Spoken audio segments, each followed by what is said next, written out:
Good evening, everyone.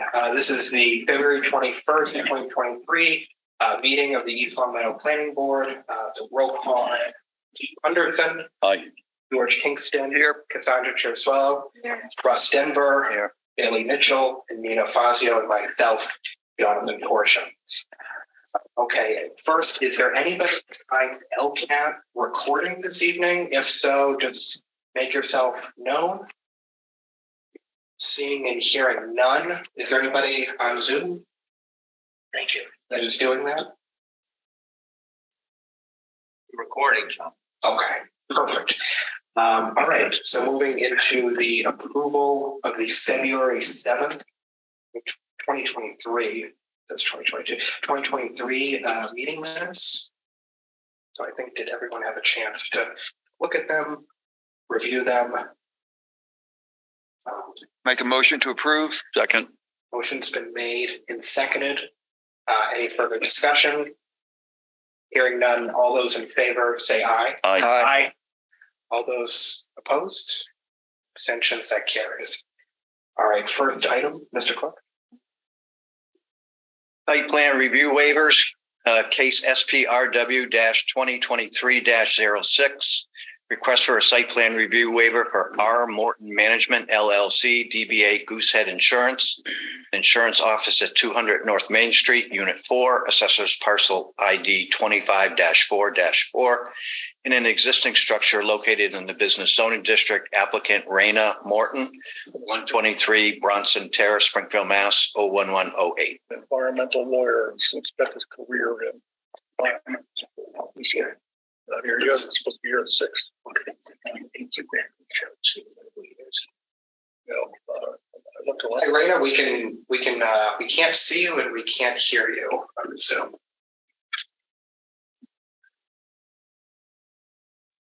My apologies. Can you hear me now? Yes, we can hear you and we can see you. Perfect. Sorry about that part, but you can hear me. That's important. No worries. So if you can just kind of go through the business and just a little bit about what it's about, and then just kind of maybe describing. Certainly. So I've been a State Farm agent in Simsbury, Connecticut for quite a few years. I just closed that business at the end of January, and I'm looking forward to doing business in East Long Meadow with a franchise which is independent, meaning I will be not a captive insurance agent, but I'll be able to shop different carriers. The primary focus is personal lines. So that will be like homeowners, auto insurance, so pretty standard. I believe there was a insurance agent that was in there prior to me, so I don't expect any major changes to the use or traffic within the property. Okay, awesome. Does anybody from the board have any questions for the applicant? Nope. Make a motion to approve. Second. Motion's been made and seconded. Any further discussion? Hearing none, all those in favor say aye. Aye. Aye. All those opposed? Any abstentions? That carries. Thank you very much. Next item, Mr. Clark. Thank you so much. Case SPRW-2023-07. Request for site plan review waiver for installation of 15 fuel cell generators at 108 Industrial Drive, Assessor's Parcel ID 9-2A-11A. On a 27.01 plus or minus acre lot located in the Industrial Garden Park zoning district. Applicant Edward Brzezinski, SK Econoplant, 3161 Michelson Drive, number 925, Irvine, California, 92612. Hello? Hey, Edward. Good evening. Hello. So if you can, just kind of explain the business, and then kind of what you intend to do on the property with this installation. Yeah, so we're planning on installing 15 Bloom energy servers. It's going to generate about 4,200 kilowatts of energy for the facility. And it's for the plastic pack to provide them with redundancy in case there's any power outage and to help them generate electricity when they can drop on the grid.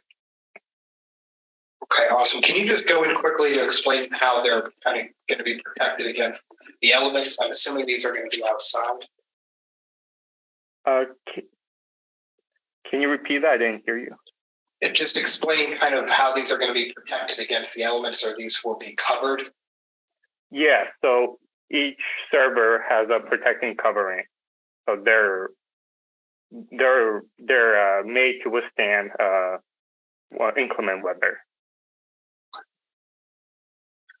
Does the board have any questions, further questions for the applicant? Just for the people in the audience and on Zoom, so where will they be physically located on the property? If you look at the site plan, they'll be located where the trailers are currently parked. Well, not everyone has a site plan, so why don't you just describe it? If you look at a facility where the trailers are normally parked, we'll be moving some of the trailers and they'll be parked there. So in the front of the building, the rear of the building, the side of the building? It'll be the side of the building. This is them, right? I have a question. These are going to, looks like they're going to be right on the, in the traffic area. Are you putting anything around them to protect them from vehicle traffic? Because you have natural gas going into them. Yeah, there'll be bollards installed around the whole area. Okay.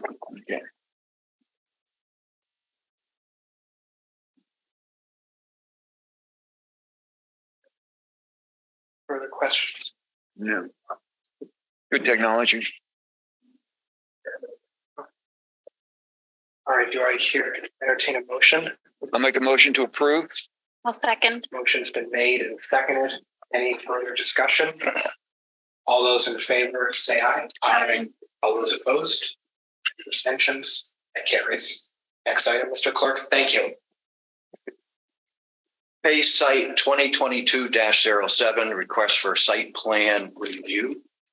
Construction of a warehouse building and associated site improvements at 330 Chestnut Street.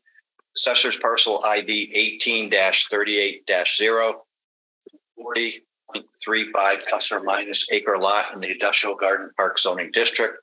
Applicant East Long Meadow Redevelopers LLC, 1260 Stelton Road, Spaskoway, New Jersey, 08854, continued from 9/20/22, 11/15/22, 12/20/22.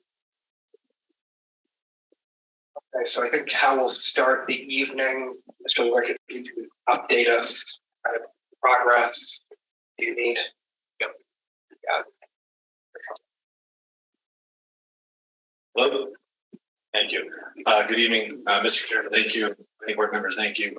Bob Levesque from Levesque Associates. We are here to continue our discussion related to the warehouse facility located at 330 Chestnut and to be located at 330 Chestnut. Just to give you a little bit of background and overview as to where we came from, where we're going, and what we expect for this evening. It's our understanding that the planning board would like us to give an overview. Then I believe we'll yield to VHB, which is the town's traffic consultant. Our traffic consultant has gone back and forth with VHB on a number of memos back and forth. We feel that we're in lockstep with providing the certain responses that they were looking for.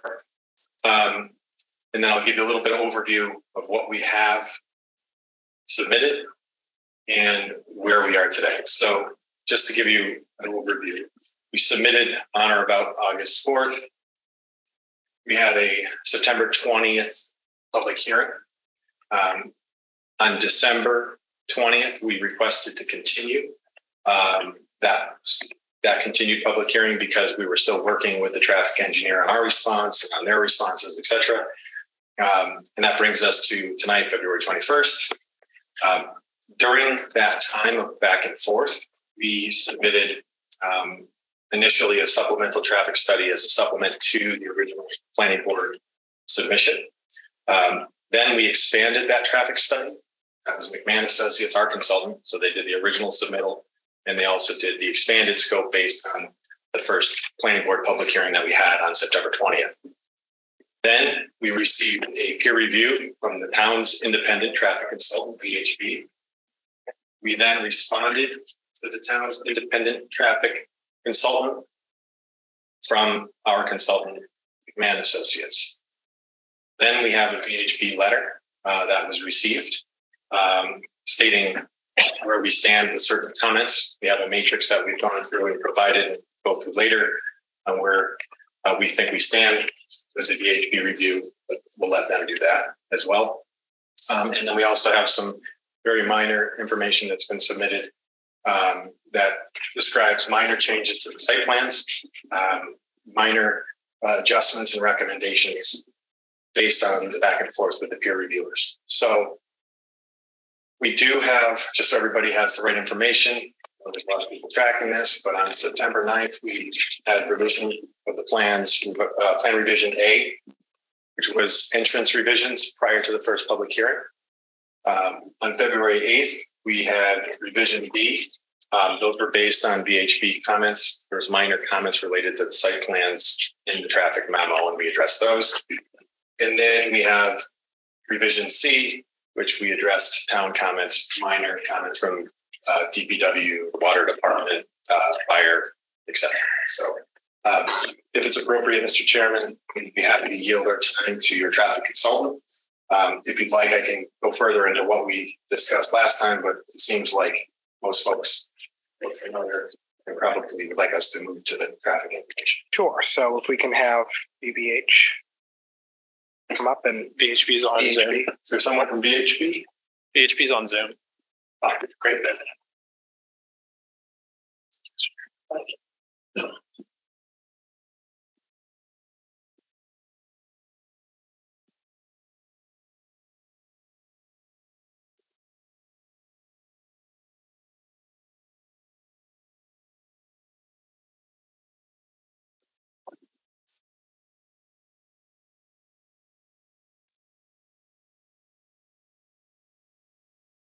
Hello.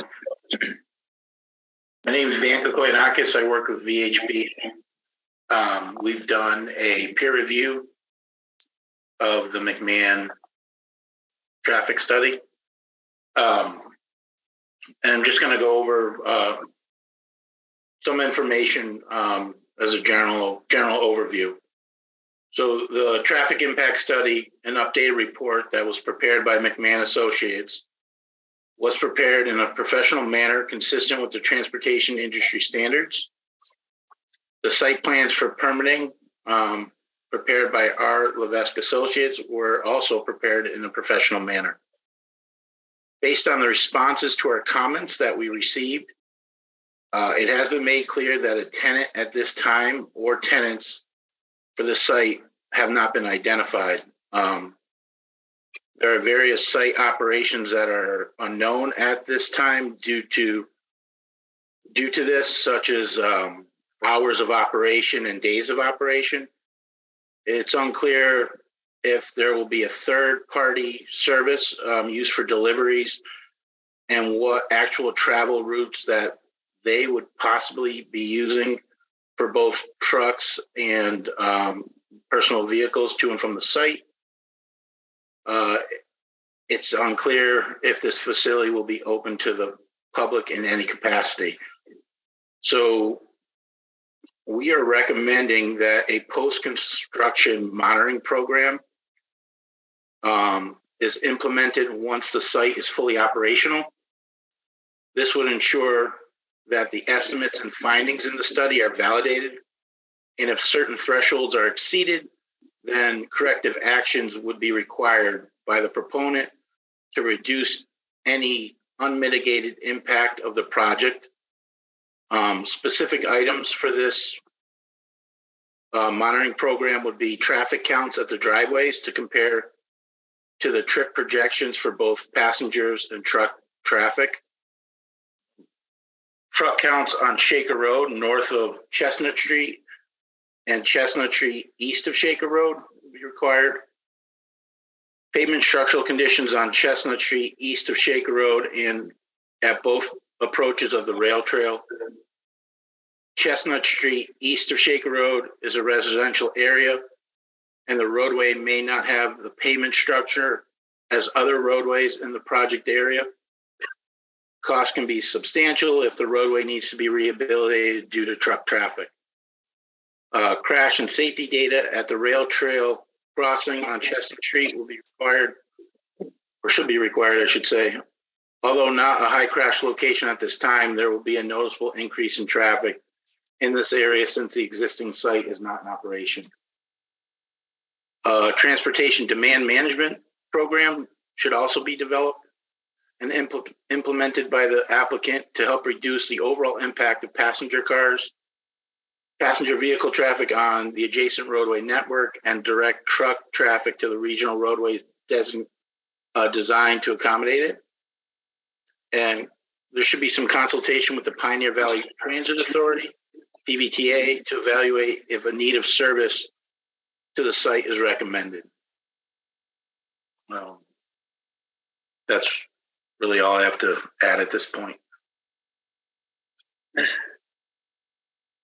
Thank you so much. I'm going to just bring it back to the board if there's any questions or comments that everybody. I have a question. In the original McMahon report, they essentially compared the expected traffic using their methodology, and then they subtracted out the theoretical trips that might be generated if the warehouse was in operation today, a smaller warehouse. But their baseline traffic study was done in 2019, is when the counts were done. And the facility was inactive at that time. And so would you say that any additional trips generated by the new facility are in fact additional and we should not subtract out the theoretical ones from the existing facility from that number? So the site itself hasn't been in operation in several years. So any of the traffic that's generated from the new facility is going to be new trips on the roadway surrounding it. And I think we asked that question, or I believe we asked the question to the proponent, and they came back with a response. I would need to find that. The memo's relatively lengthy to see what they came back with. You're just gonna have to bear with me for a minute or so.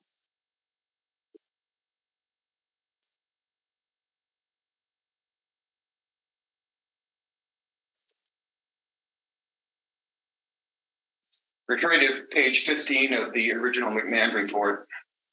Yeah, I'm trying to look at what we asked and what their response is.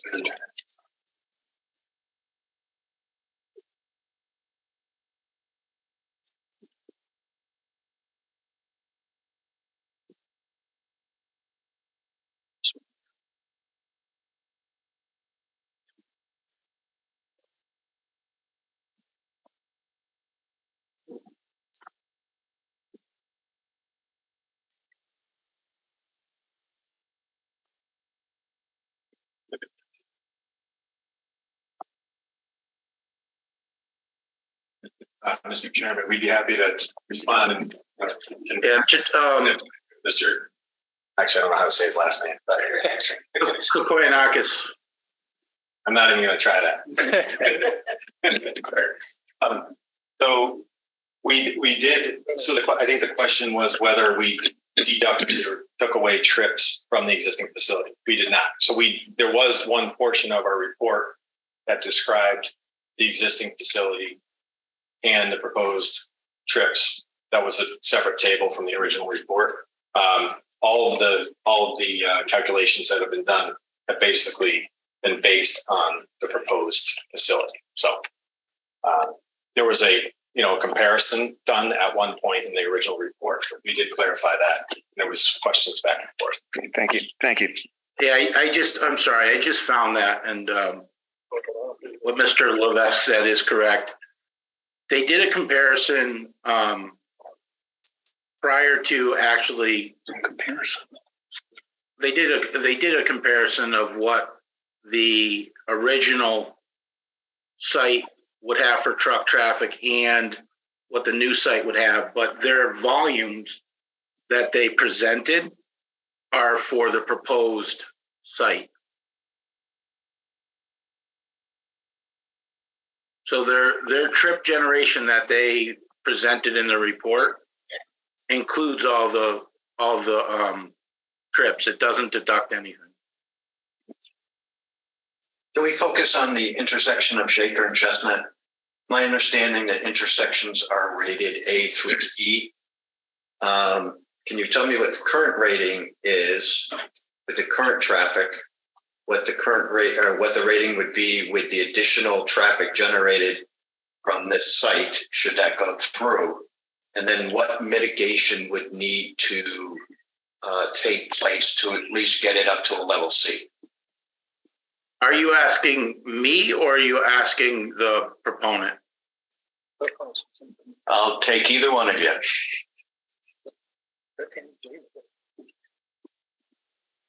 So currently, I'm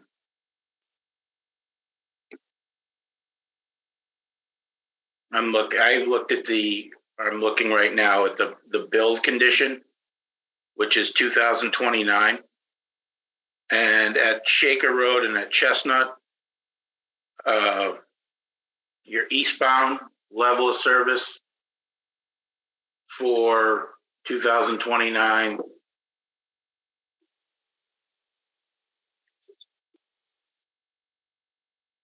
you mind if I step in? Sure, because I'd like an answer. Okay. Yeah, I mean, I think we're looking at the same information. 2029 build, eastbound, your left turns are a B, your through and right's a B. Excuse me, do you mean 2009 or 2019? 2029, this is the build year. Do you want the existing conditions? Yes. Yeah. Let me open that, hang on.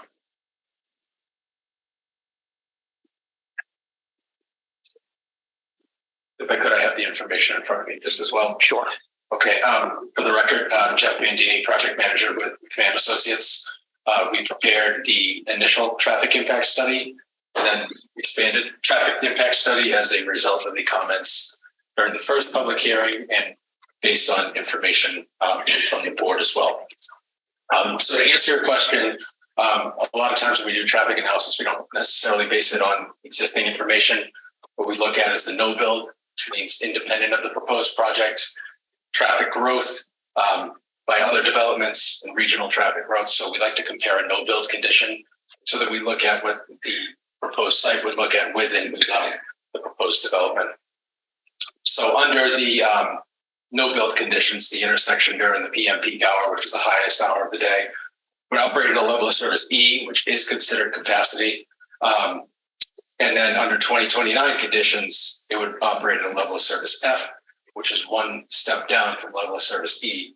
However, because it is a signalized intersection, there are options that we could invoke to mitigate some of the additional traffic as a result of the proposed project, namely because a lot of the traffic is coming from one side of the intersection as it, as you exit the site and take a right towards the Shaker Chestnut intersection. So we could permit more time for that phase, whereas taking maybe a second or two away from just some of the other approaches in order to balance that traffic out and then sustain that level of service back to a level of service E, which is what it is or is predicted to be under the 2029 no build conditions.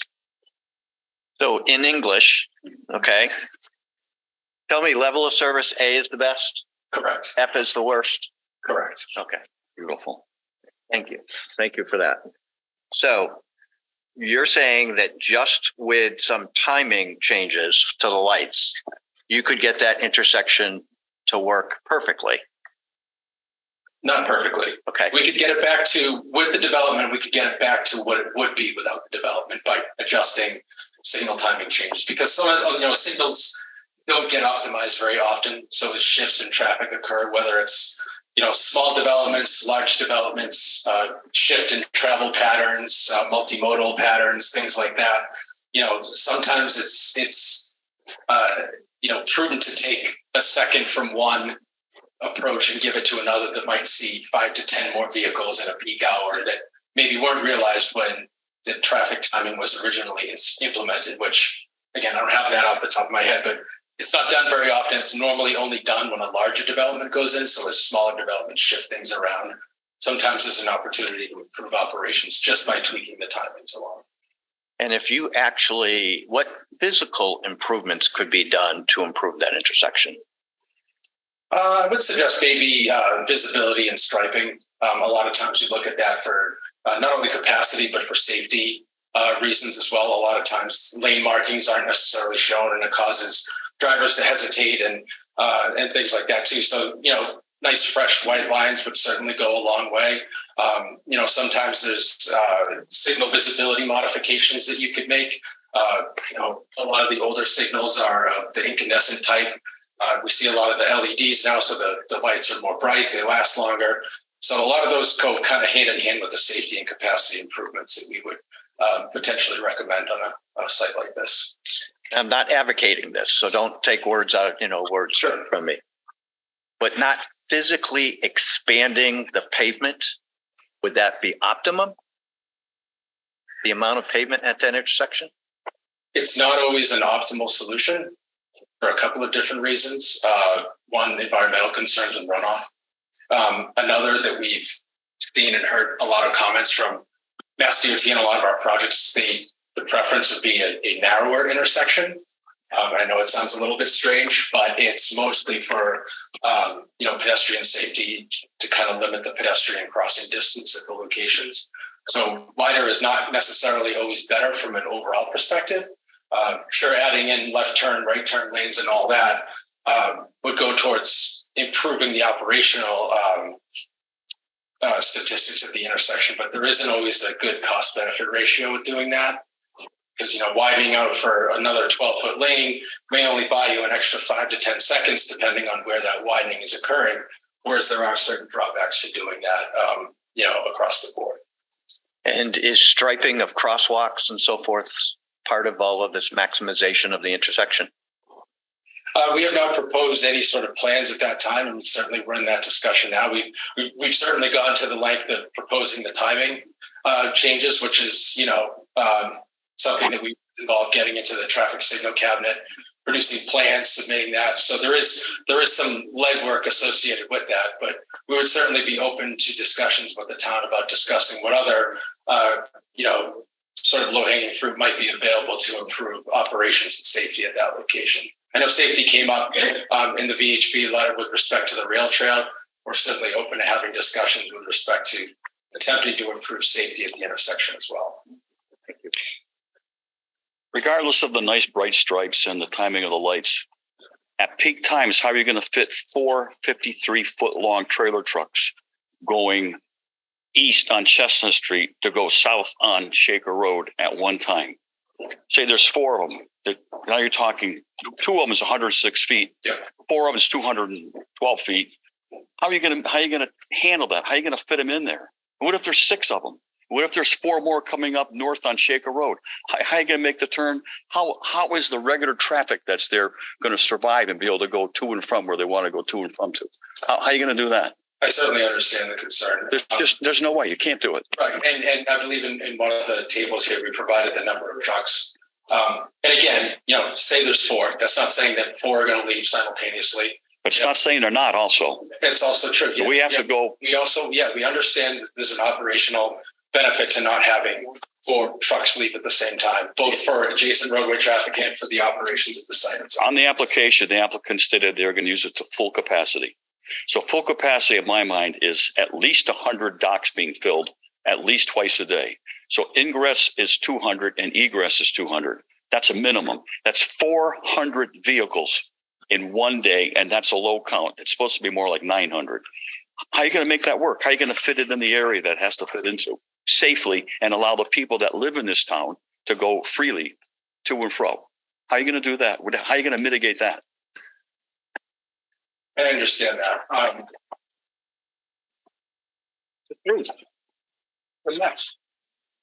When we say maximum capacity, and I understand, we use that terminology in our letter, that's not to say that the maximum capacity means the most vehicles that you can fit on the site at one time. That could mean, in our interpretation of what that means, is that the operations are the most efficient for all those users involved. We do these sites all the time, and a lot of times we recommend, putting together some sort of scheduling so that you're not overbearing the adjacent roadway during peak times. I mean, if you have a lot of vehicles coming out of the site when you have school buses going by, well, that doesn't benefit the town, nor does it benefit the operations of the site, because they can't get their delivery vehicles in and out of the site efficiently. So that would mean they couldn't operate to maximum capacity. Maximum capacity for their intended use is the interpretation. Which is what? It's what seems reasonable for the operations of the site. That's all I can say. We don't even know the intended use, so how can you even project any sort of figures as to what your maximum capacity is going to be, what the traffic is going to be, who's going to come to and fro at certain times of the day? These are truck drivers. Yeah. They want to get in, unload, and go do their next job. It's not something you can schedule. It's the way things happen on the road, the way the traffic is on the highways, people, truckers coming here. And this has nothing to do with the truckers. This has completely to do with the oversized operation that you're proposing. It's just too much. And it's just not going to work out on a schedule. What's going to happen on a snowy day? What's going to happen on an icy day? You guys are trying to color, candy coated. It's not candy coated, and it won't be. I don't want to sound like a sour grape.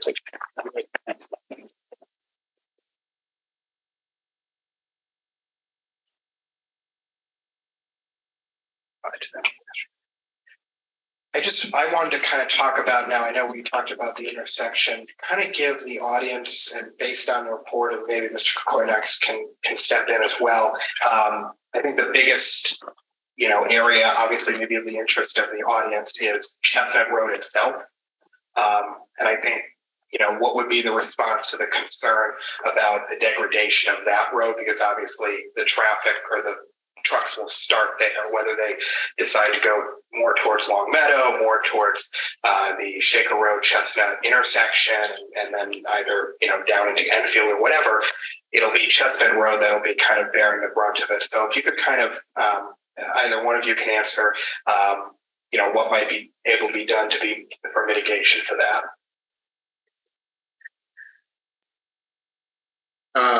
Mr. Chairman, so it's a good question. So when we were thinking about it in the office, Jeff and I were talking about what potentially could be done and where it made sense to do that. What we had, and I'll go back to the plan, I apologize. I have to be my own Vanna White tonight. Hold on 1 second. Jeff is going to help me with that again.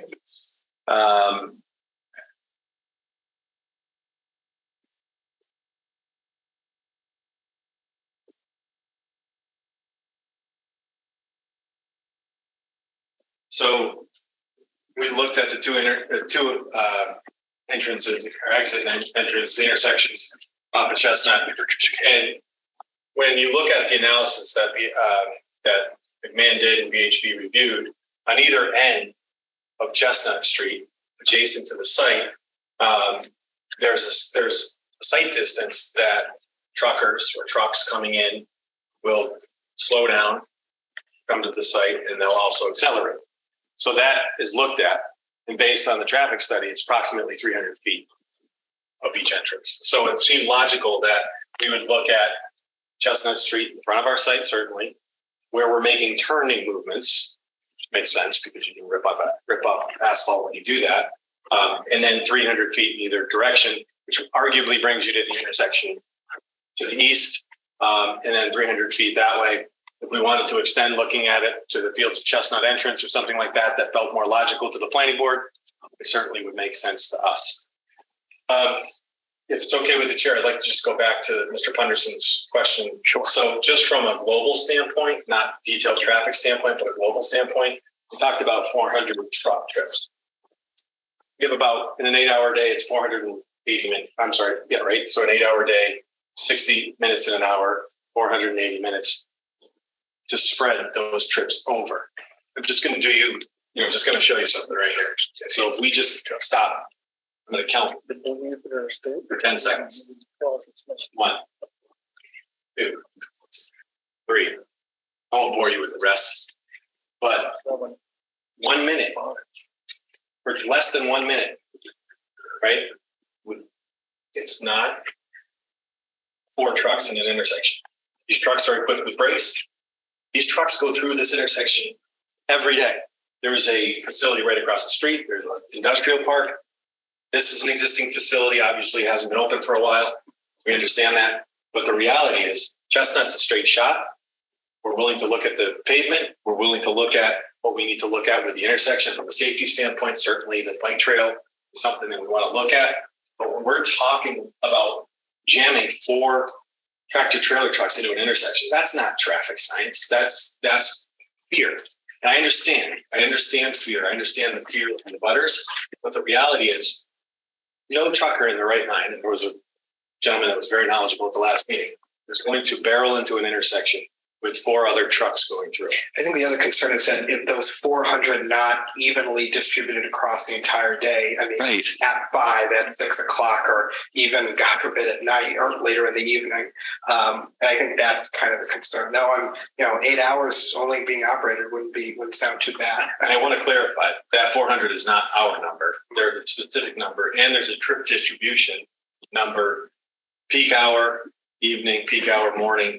All of those different analyses have been done and have been reviewed by your peer reviewers. So VHB has looked at those. I'm going to go back, if it's okay, Mr. Chairman. I'd like The number, if you'd like. Excuse me, ma'am. Please, We'll wait until the public portion. Mr. Koronak, I just wanted to get your opinion kind of on my question. The degradation of Chestnut Street, ways to potentially mitigate it. What are your findings? What are your thoughts on, obviously this being, besides the Chestnut, Chestnut Shaker Road intersection, that is going to be that area of the street that's going to be likely most degraded, and then spill into the other folks that live on there, and then in the Fields of Chestnut group as well. So kind of what are your take on that? Are you asking me? Because I can't. All right, because Can you hear us? I can hear you, but I couldn't hear what you originally said. So I can repeat. Yeah. So our thought. Talk into that microphone. Just hold that. Yeah. And speak a little louder. No, not that one. Just talk normally. Now, Mr. Kokoyanakis will hear you better. Okay.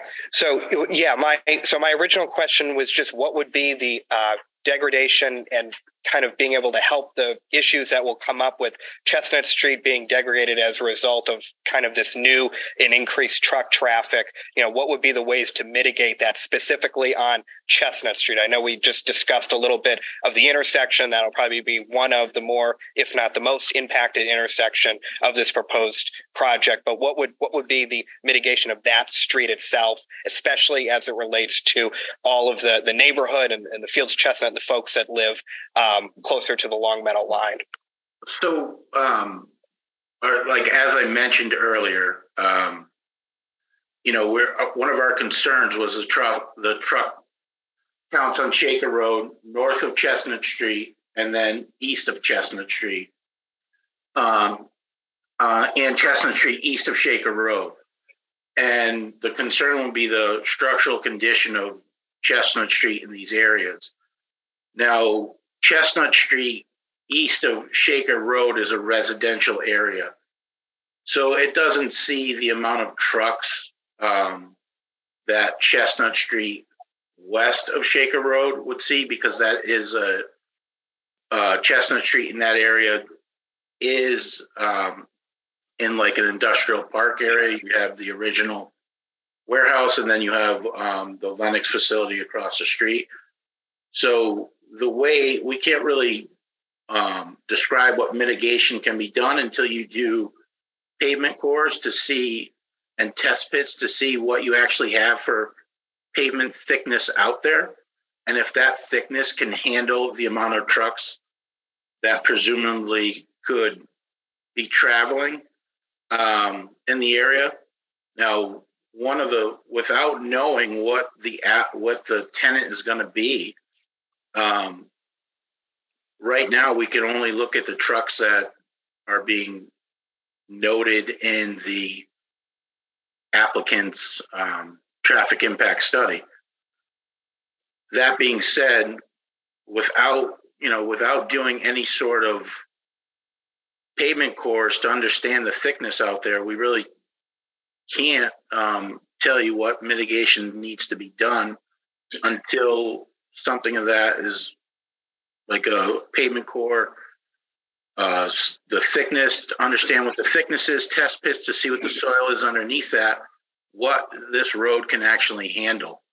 So without knowing that information, it's hard to say if you could do just a mill and overlay, if you have to do full depth reconstruction, or if you can reclaim the pavement that's out there.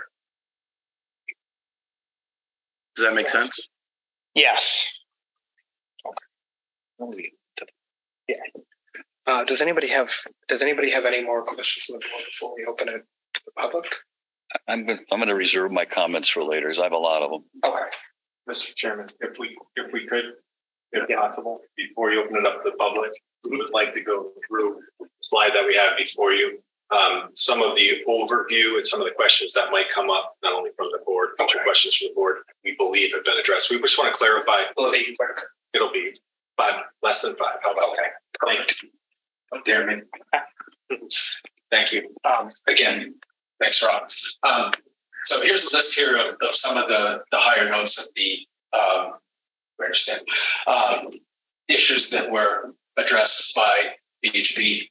The seasonal adjustment and background growth, crash data related to the study area, which I think I touched on a little bit earlier, pavement monitoring, which was just discussed, trip generation, which was discussed at some length, but I can get into a little bit more, clarification on truck distribution, the intersection capacity analysis, which we covered, and then the site plan, which Rob covered, and then the peer review comment, which we agreed to, the pavement monitoring, which Rob also covered.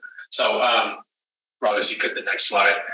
So just to speak a little bit to the distribution of trucks, which was raised by VHB, and I believe was alluded to during my previous time up here about where the trucks are going and how can the roadway network handle that amount of trucks in a day, an hour, et cetera. Because the study area benefits from an excellent regional network, the trucks are distributed evenly throughout the study area. And there was a concern about the trucks going through the East Long Meadow Rotary and its perceived inability to handle existing and future truck traffic. So as part of this, we've shown, the other regional routes that heavy vehicles would be able to make, up 91, down 91, by 90, and none of these routes that are showing through the East Long Meadow Rotary, there's other means of access and egress from the site beyond just that. So I just want to clarify that comment. And as far as the trip generation is concerned, because I know this was a hot button issue last time, just wanted to put this slide up here to clarify our methodology with relation to the land use code that we chose. Again, the ITE trip generation 11th edition outlines 7 different land use codes that are of the manufacturing warehouse type. We've listed them out here, as well as the facility size range in square feet for each of them, and then a justification why each one of those was not applied to our case. And then, of course, land use code 150 being the most accurately represented based on the facility size range and available range of facility. All these other ones, some of them are too big, some of them are too small, and believe it or not, some of them would actually generate less traffic than we are projecting in our traffic report. So I just wanted to clarify that before we opened it to the public and had some information. This would be a good way to kind of just go back and reference our methodology for that. Thanks. Perfect. So what I'm going to do is we will reopen it to the public. That's a continual public hearing. I'm going to have Attorney Pill and his engineering colleague begin. I'd like to hold it. So considering I kept a little bit of a timer on our applicants here, I'd like to hold it perhaps to like 15 minutes between the two of you. We'll cross that bridge when we hit the 15-minute mark, and then just to allow other folks to be able to speak. And again, I would just emphasize, if things that are redundant that were previously brought up in September, or things that Attorney Pill and his colleague bring up, we just would ask not to have so much redundancy. So that's just kind of our only request. But now I will recognize and have to come and get a microphone, or can you? I think. Thank you, sir. Oh, there you go. Okay. Thank you. I appreciate the concern about time. I put my concerns in writing to the board. Obviously, the last pile of documents that I saw came in late this afternoon. We have not had time to respond to that. I certainly hope the hearing will go on, so we'll have that opportunity. We have at least two experts tonight. I'd like to start with our traffic expert, and then we'll go to our environmental expert. And so I'll let them speak first, because we've been focused on traffic. Let me turn it over to Robert Michaud, PE of MDM Transportation Consultants. And then I'd like to present our environmental expert. Because after all, this is a game of experts, okay? And I hope that you'll give these people time to convey their expertise. Thank you very much. Thank you. For the record, I'll stand. My name is Robert Michaud. I'm the managing principal and president of MDM Transportation Consultants. We're based in Marlborough, Massachusetts. I'm here in the role of augmenting, if you will, peer review that was conducted by VHB. I am not being used in any intended way to supersede what VHB has submitted for review comments. My objective is to enlighten the board as to the range of potential uses that could actually go here. And I think it's evidently abundantly clear that there's no specific selected tenant, and that raises a big question. In my role at MDM, we work with many developers of facilities exactly like this, and we've built many of them. We're building facilities that include Amazon, for instance, various types of Amazon fulfillment centers. And we often, in fact, regularly advise applicants, clients, private interests, that they should plan a site based on its highest potential use and associated impact, because we want to know day one during a review process what that impact could mean. And we want to identify appropriate measures to make sure that that impact is not only appropriately quantified, but mitigated. Once the proverbial horse is out of the barn, it's very hard to get it back in.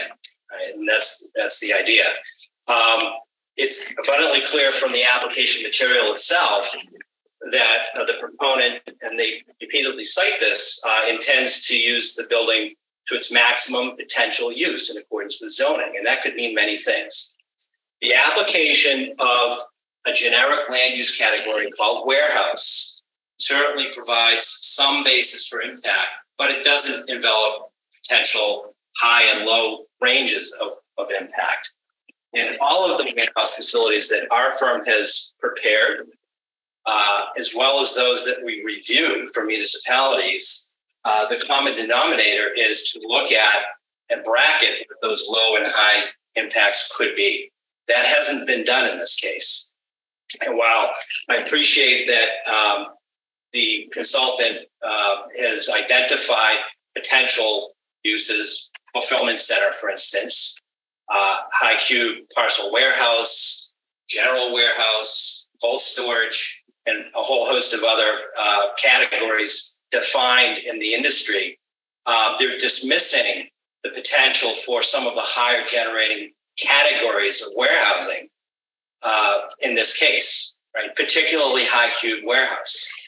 And I'll underscore this by saying that there are a number of very similar facilities that we have either recently developed or helped applicants develop, or that we serve as peer reviewer for, that we know perform at a higher standard than what's being proposed here, at approximately the same square footage. we've outlined these in a letter dated to the 20th, which I believe has been submitted to the board. And I think it's only prudent that the board and the applicant consider and apply a higher generating standard that's based on empirical information and evidence from other operating sites, some of which are actually in the Commonwealth of Massachusetts. Those empirical data have been pointed to by Mass DOT for projects that are under its purview as being appropriate for basis of impact assessment. And they include Land Use Code 156, notwithstanding some of the data only go up to about 500,000 square foot building. Those data are augmented by actual sites in Massachusetts that would indicate that those higher generating standards are in fact appropriate, that they're reasonable. And they're at least twice what was used in the submitted materials to date for general warehousing. And that is a glaring exclusion, in my opinion, in the analysis. It would be inappropriate to have a site function at a level twice what it was projected to, because again, once that horse is out of the barn, it's very hard to mitigate it after the fact. So without going through all of the same points that VHB had raised, most of which, but not all of which have been addressed, I think I'd like to underscore the need to have the applicant conduct a sensitivity analysis that would look at a higher generating standard. We've actually gone and done the homework for them to some degree by pointing to specific examples, specific trip rates that they might consider in doing that analysis. And that's important because it not only reflects on traffic operations, which is a concern of the board, of how much more delay might be experienced at the signal. What does that queue length look like? Does that queue length affect the rail trail? Does it block other driveways? Does it affect, for instance, or make worse, the occasional turn from the gas station when the signal is cycling and they can't get into the lane? You know, those types of practical outcomes and issues really need to be evaluated in the context of a potential higher generating use. So traffic's very important, but also important is the noise aspect of the facility and the environmental air quality impacts of a use like this. Underestimating the potential for a project would mean that you're not fully evaluating the potential noise effects of it by time of day, by sensitive receptor, or its associated air quality impacts over the course of a typical day. So all of this is documented in our report. We use specific examples of other facilities that could go here that are of a higher generating standard that we've actually worked on, that have been accepted by the state, and that are consistent with the protocols that Mass DOT has applied as a regular practice for facilities just like this. I'm glad to answer any other questions. I'll hand this back to Attorney Pill. But you know, my job here is not to try to kill a project. My job here is to, in a very professional way, point out that I've never worked on a warehouse facility that hasn't looked at higher level of, I call it bracketing of impact, to ensure that the mitigation and the evaluation is done comprehensively. I think that still needs to be done in this case. Thank you. I hope that people have questions for Bob Michaud. Please go ahead and ask him. So let me hand it back to him until any questions or concerns are addressed that the board may have. Thank you. Yes. I'd just like to ask that the report from NPM Associates be part of the record of the hearing.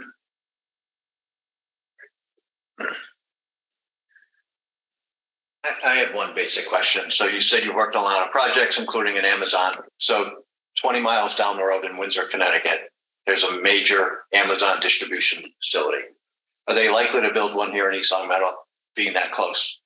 I can't answer that question. Oh, you can. You have experience. So sure, put it out I can there. say that I personally worked on projects that were unspecified that became Amazon facilities.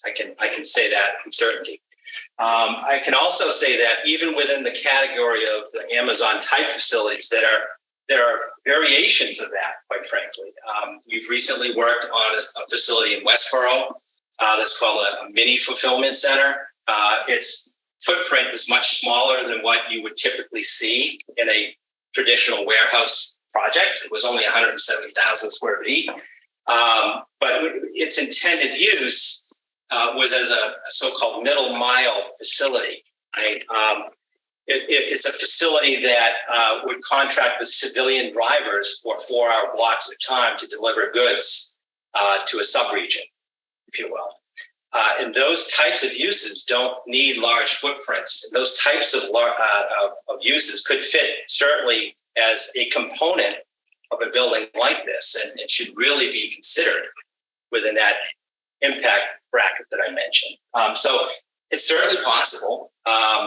Is it possible with one of those just off Route 91 in Holyoke, 20 minutes up the road? Would they have those that close to each other? Well, again, Amazon has a variety of facility types, right? There's sort facilities, there's non-sort fulfillment facilities, there's middle mile facilities. They're constantly evolving their logistics business to make delivery of product more efficient, either in terms of building size or how they contract with civilians versus full-time employees. So it's a hard question to answer definitively, but I will say that the expanding network and sub-network of logistics facilities, you see it, I see it, right? It's hard not to bump into a warehouse for every 10 or 20 miles that you drive. So the point here is that they've characterized this as a generic warehouse facility. And I have empirical information. The state has pointed to empirical information. They've accepted it as a more appropriate basis to determine impact for a project. I've included specific scoping documents in what I've prepared for a letter written by DOT, acknowledging the wide range of industrial uses under the warehouse category. And because of that, want demonstrated proof of how it's going to actually function. And if you don't know who the tenant is, you got to guess high. That's just good planning. And that has not yet been done here. It's not to disparage the analysis. The analysis in its general form follows industry practices. I don't disagree with VHP and their opinion that was done. What I'm disagreeing with is the high side potential impact simply has not been evaluated. I will say that it is not typical to have a facility like this located so far from a regional hub or interchange. They're properly located in a way that provides good regional access. We worked on a project recently in Oxford, Massachusetts, that is located at the intersection of Route 16 and 146. It's one of the quadrants of the interchange. That's a little more typical because it's easy on, easy off. It has less impact to residential communities and local streets. We're also reviewing a facility in Holliston, Massachusetts. It's located adjacent to a residential community. It's about 8 miles from an interchange at about the same size, 550,000 square feet. In that case, we challenged them to look at Land Use Code 156 as a high side potential impact.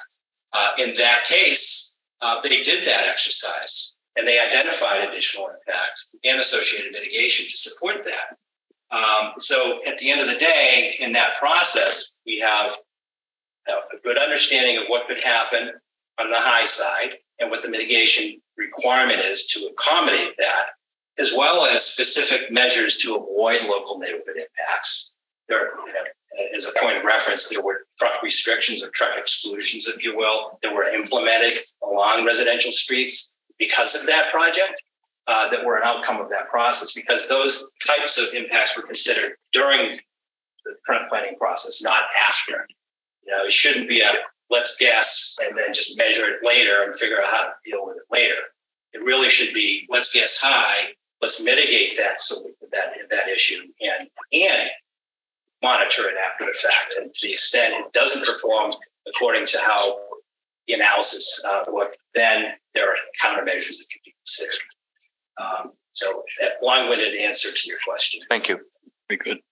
So going back to my original question that I had, so being kind of more an expert in transportation in this field, in this area, what would be your, without, because we just got it within the last year, so what would be your professional opinion in terms of the mitigation efforts that should be made for something this size, being that you've worked on projects like these? Sure. It first has to be quantified, right? The actual impact on the high side has to be quantified. It hasn't been done yet. McMahon has submitted a sensitivity analysis at request of the HB for a specific location to identify what if the distribution of trips from one lane to the other is a little bit different. What's the effect of that? What hasn't been done is a sensitivity analysis at all of the locations using a higher trip standard to determine what that mitigation should be. Does it mean lengthening a left turn lane? Does it mean retiming a signal? Does it mean adding a lane? Within the context of neighborhood impact, does it mean considering truck exclusions, exclusion routes in town? Does it mean, post monitoring for noise and air quality? There's a whole host of things that can come out of mitigation, but to get to that point, you have to evaluate the high side impact. And that's the whole point of what we've put together. It's meant to augment what VHB has submitted for their review, not supersede it. And we think it's useful information. It's based on real case studies, real data. Does anybody else on the board have questions for this individual? If not, maybe we'll jump over to your next. Thank you. Thank you. I'd like to introduce Tim Keeney from Somers, Connecticut, and he'll describe his own deal. Chairman, members of the planning board. My name is Tim Keeney. I'm currently the first selectman of Somers, Connecticut. In the past, I've been the DEP, Department of Environmental Protection Commissioner in 2 states, Connecticut and Rhode Island. When I first came to the job in Connecticut, what interested me most in the job was air quality. The reason being that it was probably the most, and by the way, I'm an attorney, so I'm not an environmental expert, but I have definitely worked with environmental policy and been involved with projects, been involved with enforcement through the Attorney General's office and various other aspects. The reason I focused on environmental quality as my top priority was because, number one, of its complex regulatory challenges, which I found intriguing, and its direct impacts on public health. Now, even with the uses yet to be determined at this site, I understand there could be as few as 500 diesel trucks and as many as 1,500 diesel trucks a day, 24/7, and this will definitely impact air quality. Diesel engines emit exhaust which contain fine particulate matter, permanently regulated by the EPA and the state. Of course, it's a form of airborne pollution, and fine particulate matter, something the EPA has been focused on for a long time. I understand they're continually trying to figure out how to regulate it even more than it currently is. These microparticles become trapped in lungs with high retention time. The effect, the most vulnerable members of our population are those that suffer most, children and the elderly, especially asthmatics and people with emphysema or COPD. With 500 diesel trucks coming and going on a daily basis, there's the potential for what's known as a hotspot, where elevated levels of pollutants occur within a particular radius of the source, which can be anywhere from 100 yards to half a mile.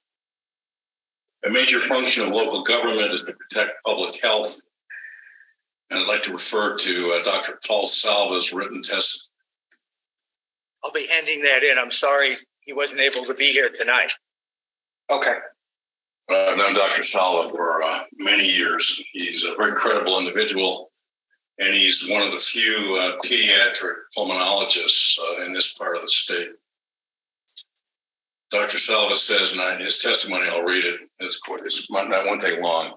In 2017 and 2018, Springfield, Massachusetts, or Hamden County, was the #1 worst place in the United States for asthma, reported by the Asthma and Allergy Foundation of America, AAFA, as measured by prevalence, deaths due to asthma, and number of emergency room visits per capita. In 2021, it dropped to #12, not because its numbers had improved as much as because the other cities had worsened. Of note, New Haven is #5. 5 of the top worst cities for asthma are in New England: New Haven, Connecticut, Worcester, Springfield, Hartford, and Boston, in that order. There are many reasons for this ranking: geography, allergen concentrations, and airborne pollution exposure are the major contributors. Car and truck exhaust are the major modified contributors. Trucks leave an exhaust trail of 200 meters, approximately 600 feet. In addition to Springfield being in a valley, decreasing air movement, there is a major highway, I-91, running right through it.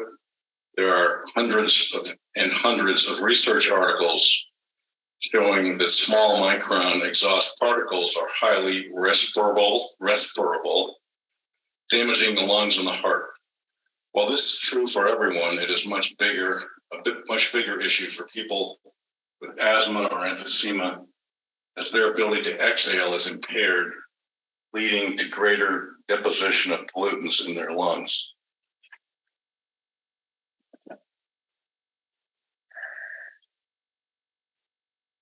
In this case, I believe it would be reasonable and prudent to know in advance, before authorizing an activity, the potential for significant negative impacts on human health. In this case, I would recommend a pollutant assessment plan in order to increase the transparency of air emissions associated with the proposed facility's operations. How it may increase localized traffic, noise, and air emissions.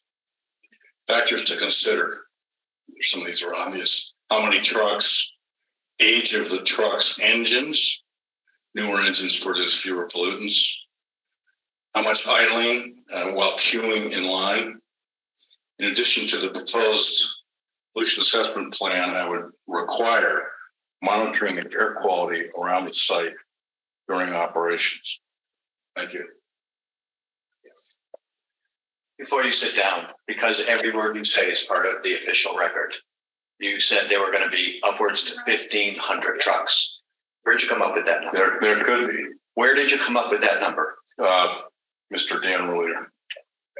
500 is fine. I want to know where you came up with 1,500 number. We don't agree with the assessment. Our consultant, other people that we talk to, we don't necessarily agree with the classification, the way it's being done. Facility has been closed for 20 years. I talked to Mr. Frank Palmer. His father, in 1952, his company was bought by a package machinery and moved to East Long Meadow. I asked him if it had ever been really a warehouse operation, and he said no. He said it was primarily manufacturing. So the conversations that the numbers higher. Thank you. Before you sit down. Yes. Your name for the record. Ian Rulier. So a very smart person on this board pointed out to me that Massachusetts has a anti-idling bill or law that you cannot idle for more than 5 minutes. And with respect to tractor trailers, you cannot idle for more than 5 minutes unless there's a mechanical component that needs the engine on. So lifts, refrigeration, etc. So did you take that into consideration with your comments? No, I did not. Thank you. Could you comment on the fact that the facility is going to be located within a quarter mile of the playing fields at the high school? Yeah, obviously, that's certainly a consideration with youth exercising in fields around the school, as well as coming and going to and from the school. As there are additional areas of concern for sure. I would just go back, if you can, just to the general theme of mitigation. And it seems like your area kind of expertise more so is environmental. What would be, in your professional opinion, the mitigation efforts that should be made when it comes to environmental impacts? Well, I think it depends on how the operations of the facility directly impact the air quality.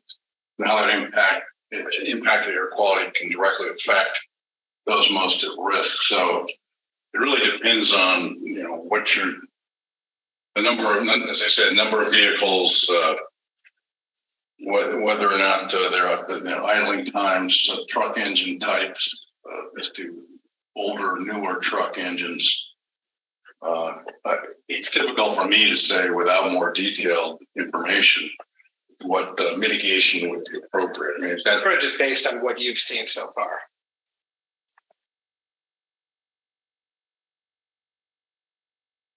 Well, it could limit the number of the times of the day that the facility could be used.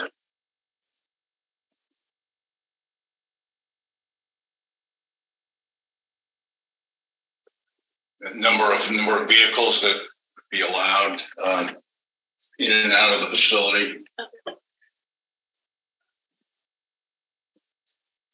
That's about all I can think of right now. Does anybody on the board, before we open it up to the rest of the public, have any questions for? Okay, at this time, I'm going to open it up to the public. What I'd like to prefer is just if everybody, we will do folks that are here physically in person first, and then of course, if there are folks on Zoom, we'll have them afterwards. If anybody would like to come to the front, the table right here, and if they would like to offer any public comments. Again, nothing kind of redundant that already was sort of said. Ideally, just say your name and address for the record. Hi, my name is Christina Cooper, and I live at 142 Meadowbrook Road. And I'm grateful to the people who've already made comments. They've covered a lot of the things that I wanted to say. The only comment I would like to add is that looking at the traffic impact study that was posted on the town's website that McMahon Associates provided, the table 2 proposed project trips, sorry, I don't have a page number on that, but it's the amount of proposed vehicle trips that are expected. Oh, thank you, it's page 22. And it shows passenger vehicles expected, trucks expected, weekday AM, weekday PM, and then just a total in and out on a weekday. So we've been talking some numbers here tonight about, are they too low? Are they too high? I just wanted to point out the number that they provided in and of itself was horrifying to me, that there would be a proposed 928 added trips to and from the facility. That number is high enough for me. And 338 of those are suggested to be minutes. That if we envision that it is operating 24 hours a day, that would be every 1.5 minutes of vehicles coming in and out of that facility. And that would be we'd have 14 trucks an hour coming in and out of that facility. And as people have pointed out, right near the high school, right near the bike path, particulates coming into the air. I just wanted everybody to be aware of the number that was given to us by the people who studied this. It's too high in and of itself. Thank you.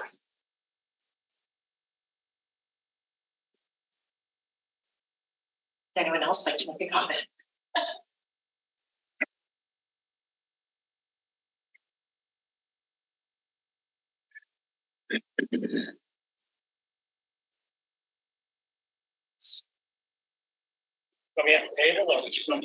It's fine, just as long as the microphone can pick you up. And if you can just state your name and address for the record. Sure, my name is Jerry Spalletti. I live at 385 Chestnut Street. So I see the traffic every day, all the time. I'm up all different hours. Just a little background on me. I know the board should be aware because they sent a few emails. I was a plant manager of several processing and distribution centers in New England, up to and including the Springfield NDC on Page Boulevard. The trip concerns me. Again, I know everybody talked about it, but 8 times the double or triple. What about nobody's talking about the cars. There's 150 employee spots, but are you gonna have off-site parking for cars also? And/or trucks and trailers? I know that's done a lot. Until you know what's going to be in that facility, like everybody said, you can't blame them. You don't know. The gentleman talked about post-traffic study. What's the fix if they're wrong? What's the fix? It's done. Who's paying? Is there potential for Chestnut Street to be expanded and widened? What's going to happen down at by Dwight Road or Maple and Benton? That's going to be ugly. Traffic backs up now to the crosswalk. The rail trail. I drive up there all the time. Recently, we had the Shell gas station put in. How much difference did that make to that intersection in cars? I know it's busy all the time. And it's tough getting in and out of there now. So I know a lot of people have talked about what's going to be in that, but really until you know and you set up an operational plan and you see the flow, you won't have a clue what's going to hit those streets. And it's not unusual for 5, 10, I've had 20 trucks leave a facility within a minute. Right. Within a minute. So don't say every 5 minutes, every minute. No. They clear the bank and it goes. I've seen it. I've planned for it. So again, unless you know what's going in that building, we're going to have a ton of traffic up and down Chestnut, mostly going south or west because they're going to get on 91. Long Meadow's going to get hit on Carnver Street, but that intersection now is tough. So again, that's all. Got a bunch more stuff, but a lot of it was covered. Thank you. Can I just ask a question? I'm just very curious. So for almost 2 years, this planning board worked on what was referred to as a mixed-use village bylaw, which was an overlay that we could put on 330 Chestnut Street, which would have allowed up to 400 units of housing and 100,000 square feet of retail. There was not a peep out of anyone, not a peep about the amount of traffic, about the traffic going for retail, the traffic going to the housing. So I think help me understand. Other than the truck, I get that, the trucks, but help me understand. I think unfortunately, 2 years ago, I got no notice about that. Right. Tonight's notice I got at 4:30. I found out about this meeting. 4:30. I emailed all you guys. One of you sent me a message back. That's all I'm saying. You got to tell us what's going on. I would just like to. Email, flyer. You guys. So I know Bailey can answer the posting on the town website for us. So, Bailey Mitchell, planning director. So all of the meeting materials and everything is posted online. You can sign up for notifications. Happy to run over that with anyone after the meeting for future stuff. But everything is also posted in the reminder for public hearings. So within the Does that mean you're covered? The walls. You're covered for open meeting. That's what you're telling me. I'm telling you that we posted all of the notices for this meeting that are required by law, correct? And that did happen for the first meeting. And then this meeting was continued, all of which were posted online on our website, as well as all of the materials that were submitted to us by the applicant, Attorney Pill, and our peer reviewer. All the materials. You can go through there. You can go there right now and look at them. So yes, that's all. Yeah, I mean, I would just like to quickly just say, I mean, we have it on the town website. As I referenced in that September meeting, I mean, if people had very specific questions, our information's available. I'm more than happy, we have meetings every Tuesday. I know Attorney Pill is always, knows whenever these meetings have come up over the last couple months. I would just say it has. I mean, I'm sorry that you only found out about it at 4:30, but we do make an effort to make sure. I take full responsibility. I should have been more aware. Okay, but on the flip side of that, the proponent sent a letter out saying, "Hey, you might be doing this, so you might want to show up at the meeting." The town sends nothing. Go to the website. And I sent emails to all of you. You could have said, "Hey, you might want to go to this meeting." As a general practice, I don't. That's okay. Like just because if it happens to one, then it happens to every. But I do understand where you're saying. Keep a mailing list of everybody that's talking about. But everybody that was a butter was sent original information on it as well. But thank you. Yeah, thank you. Ron Berger, 11 Broadleaf Circle. Mr. Denver, the way you posted that question, what was different, just besides the trucks? And that's like asking, Mrs. Lincoln, other than the play, how was your evening? It is the trucks. That's why we object. I knew about the previous meeting and your previous plans, and I don't object to that. Don't get the sense that we all want to block anything from being there. Oh, I don't. We would like that. Sounds like a reasonable plan for that space. We're not trying to block use of that space, but it is the trucks. Mm-hmm. So that's what's different. Thank you. Yep. Excellent. Anybody else? Can you ask his name?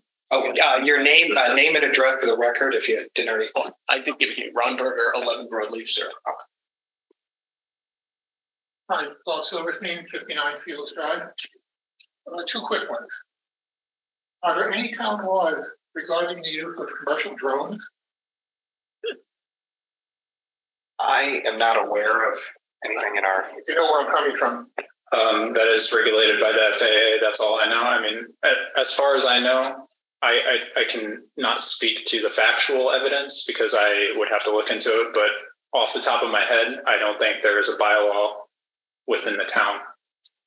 I have never heard of that. Would you consider one? You know where I'm coming from. No idea. They're drone delivery. Drone? Are you speaking to like delivery via drone? Yeah. Not that it would be Amazon. Listen. Okay. The second is based on the zoning laws. How do you cover the noise of all the backup horns?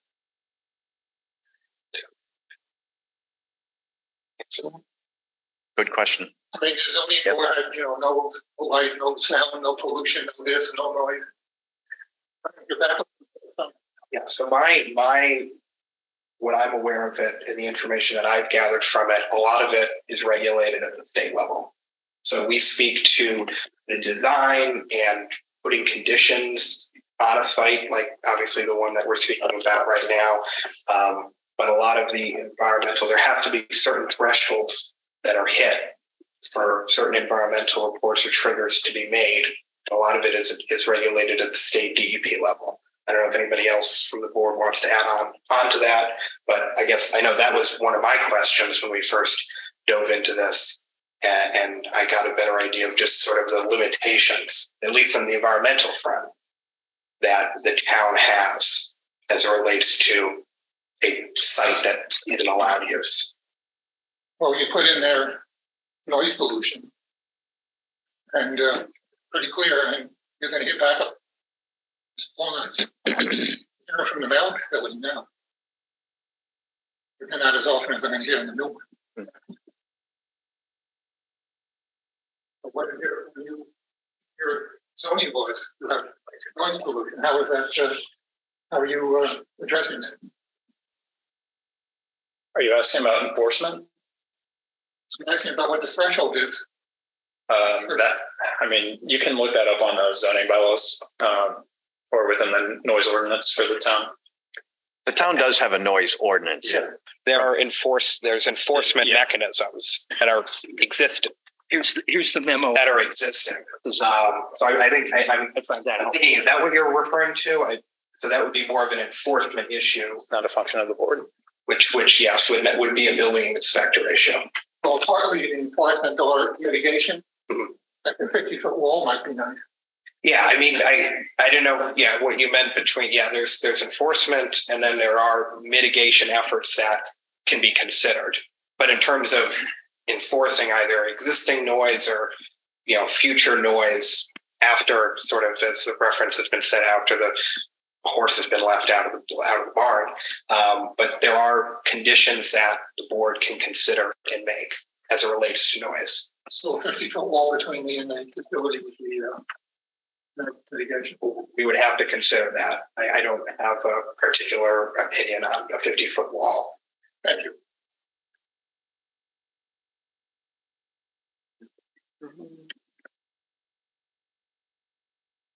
Thank you, sir. My name is Bill Scott. I live at 38 Broadleaf Circle. It's far from an expert, but I did work for the town of Long Meadow for 34 plus years. I was a policeman there. I know more about traffic other than Mr. Denver in one of his former jobs, because I'm sure his white hair and my hair came from all the complaints we got about truck traffic on Wolf Swamp, Williams, and Converse Street. The key here is I retired in 1999. Unless you've been living in a closet someplace, you got to know traffic today is a nightmare. Never mind what you're going to allow maybe in this town. Mr. Denver also mentioned the facility down at Bradley Field. I make a lot of trips to Bradley quite often. That was about a 2.5-year project. That's the place for something like this, not in a small town. I don't know where any of you folks live. I'm sure it's not on Chestnut Road, Chestnut Drive. But think about allowing something like that in our small town. Another question. I don't remember the gentleman's name, but he talked about 2029. Is that how long it's going to take if you allow this to be completed? And how about addressing, never mind the truck traffic when it's done, what about all the construction vehicles during that 4-year period that it's going to take to build this? Think about those before you allow it. You know? Over there. Thank you. Yes, sir. My name is Roland Bulldog. I'm a professional truck driver. Hey, Roland. I'm also a drone pilot. I do have a license. And drones are very serious. What he's saying, they're very, very serious. It's something that you might want to take into consideration. Holyoke has already banned drones from flying publicly throughout their town. So it's something that you might want to take seriously.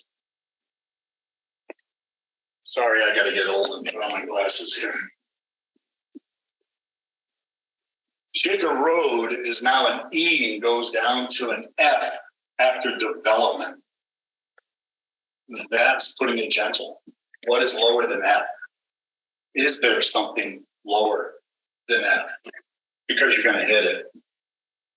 And they're not 53 feet, they're 70 feet. The trailer is 53 feet.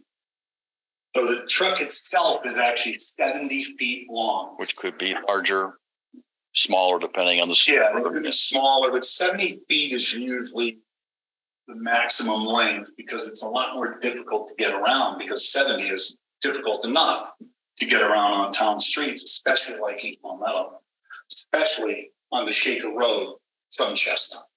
One of the worst turns you can make in town, besides going down our residential streets, which Chestnut basically is. Also, when it comes to timing, on the truck that I drive, it's a 10-speed. Most of your trucks today are 10-speed transmissions. There's 5 low speeds, 5 high speeds. If you're loaded, it's going to take you first gear all the way up. In first gear, you're going to be doing 5 miles an hour. In second gear, you're going to be doing about 10 miles an hour, if that. Third gear, a little bit higher. It's going to take you up to fifth gear to get up to 15 miles an hour. That's the fastest you're going to go in fifth gear. Every gear after that, you can look at 25 miles an hour, 2 and 5 equals 7. That's seventh gear. 3 and 5, 35 miles an hour. That's eighth gear. 8 gears to get up to speed. You're not going to do that through an intersection. You're not going to get 4 fully loaded tractor trailers, or maybe they're going to be empty because they're dropping off all of their supplies or whatever they're distributing out of the building, the mystery freight that's coming and going to the mystery tenant. And when it comes to leaving that facility, I've never, as a professional truck driver for 39 years, this August 4th, I have 39 years of safe driving with no accidents. Knock on wood. And never have I ever been dispatched at a certain time. You all go. You just go and you hit the road. Drivers like to hang together and drive together. If they know each other, they'll be on CD or whatever, and they'll talk to each other, and they'll all leave at about the same time. What also dictates drivers' times is Federal Motor Carrier Safety Administration regulations. We are governed by the government. We have to sit for 10 hours after working 14 hours on duty, which most drivers that are running over the road only can drive for 11 hours. So they're going to drive as long as they can to get to the facility where they're going, then take their 10 hours off duty, and then all but to go make more money, because they don't make money sitting. They make money hauling weight. Weight of 26 pallets per truck. 26 pallets per truck. At 328 trucks, that's 8,528 pallets a day in and out of a facility like this. If you're going to have 328 trucks a day. My question for Mr. Michaud is, on your study, how many small vehicles would distribute 8,528 pallets a day? Because if the trucks are coming into this facility, where is the freight going? If it's a cross-dock facility, which we were told in the last meeting here, that it is not a cross-dock facility. If it were a cross-dock facility, it would be much closer to the highway, because it costs fuel to get off that highway and sit in traffic to get to a small town. And at $5 to $6 a gallon, you're not going to want to drive off the highway to go 15 minutes in 20 minutes in traffic to get into East Long Meadow to make that delivery. So also parking. There's no parking in Connecticut. There are 180 spaces short of parking for the amount of tractor trailers that go through that state daily. There are 180 trucks shy. Massachusetts, the truck stops that are in this area, there's only one down by 91, and it's full. Nightly, it is full. Daily, always trucks in that spot. So these trucks have nowhere to go. Drivers have nowhere to go. That's why you're seeing that night that are on off ramps and on ramps. They have nowhere to park safely. So they're going to be using that parking lot for their 10 hours off duty. They need 10 hours off duty. See if I got everything that I want to talk about. The other day I was fueling up at the Pride, running back to the old Bermudas. And I was watching a cattle hauler or a livestock hauling tractor trailer come off of Elm Street and trying to negotiate the rotary. The guy did a great job. Large sleeper, 53-foot long livestock hauler. Guy did a wonderful job. shut down all the cars in the rotary. One truck. And if you were to go by the last proposed traffic that they were talking about 40% going down Chestnut Street, 20 north up through the rotary, 20% going east, and 20% going south. In reality, nobody's going to go east. Nobody's going to climb that hill, Chestnut Street. They have nowhere to go in that direction. They're all going to go either south, they're all going to go east. 10% are going to try the rotary. So at 328 trucks, you now have 131 trucks going down Chestnut Street. You have 131 trucks going down Shaver Road. And at 10%, you got 38 trucks going through the rotary. Remember, one livestock hauler shut it down. And he did a great job getting through the rotary. Nobody's going to go east. So with that amount of truck traffic, and I've been through this town with many times with a tractor trailer, and the trailer I'm hauling is only 32 feet long. And I'm being extra careful because our rotary is in the Guinness Book of Records. Other than that, let's see, the small vehicle study. And one more thing is all these trucks that are coming into this facility, there's got to be a reason. More vehicles, more volume, more money, and more wear and tear. And that's what it's going to boil down to this town. I love truck. I've been a safe driver throughout my career, and that's what I plan on doing for the rest of my career. But not everybody has my frame of mind of safety, and that's one of my words. I even compete professionally with tractor trailers in safety events. And right now I'm the reigning grand champion in the nation. And I can tell you, you're going to have issues. My name's Roland Boulder, Smith Avenue, East Long Meadow. I want to thank you very much.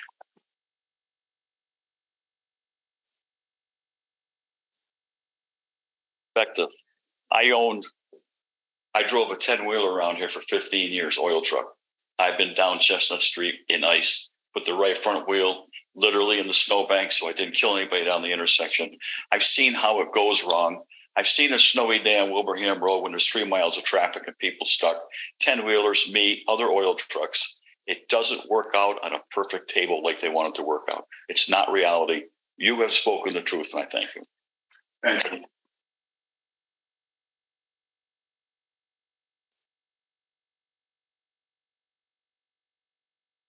Howdy, Don Cooper, 142 Meadowbrook Road, obviously East Long Meadow. So we're talking about a lot about the negatives, but I really disagree with my wife on what this has to bring. Sorry about this. Born and raised in Los Angeles in Southern California, San Fernando Valley. And when I go to work, I'm actually disappointed I get there so quickly.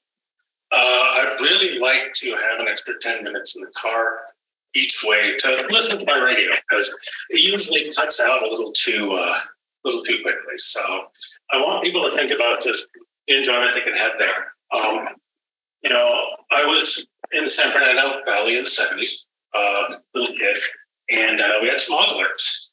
And I'm healthy. So I think maybe a little smog, a little extra stuff, especially right along that nice bike path, will be good. Except probably people won't take it anymore because they don't like the smell. Now, I like the smell because I grew up there, so I'm used to it.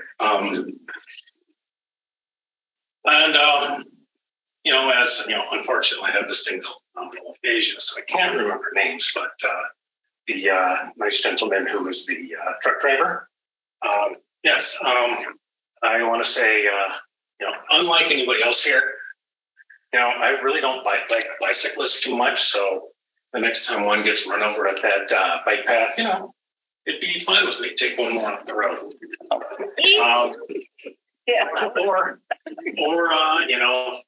Also we have a problem with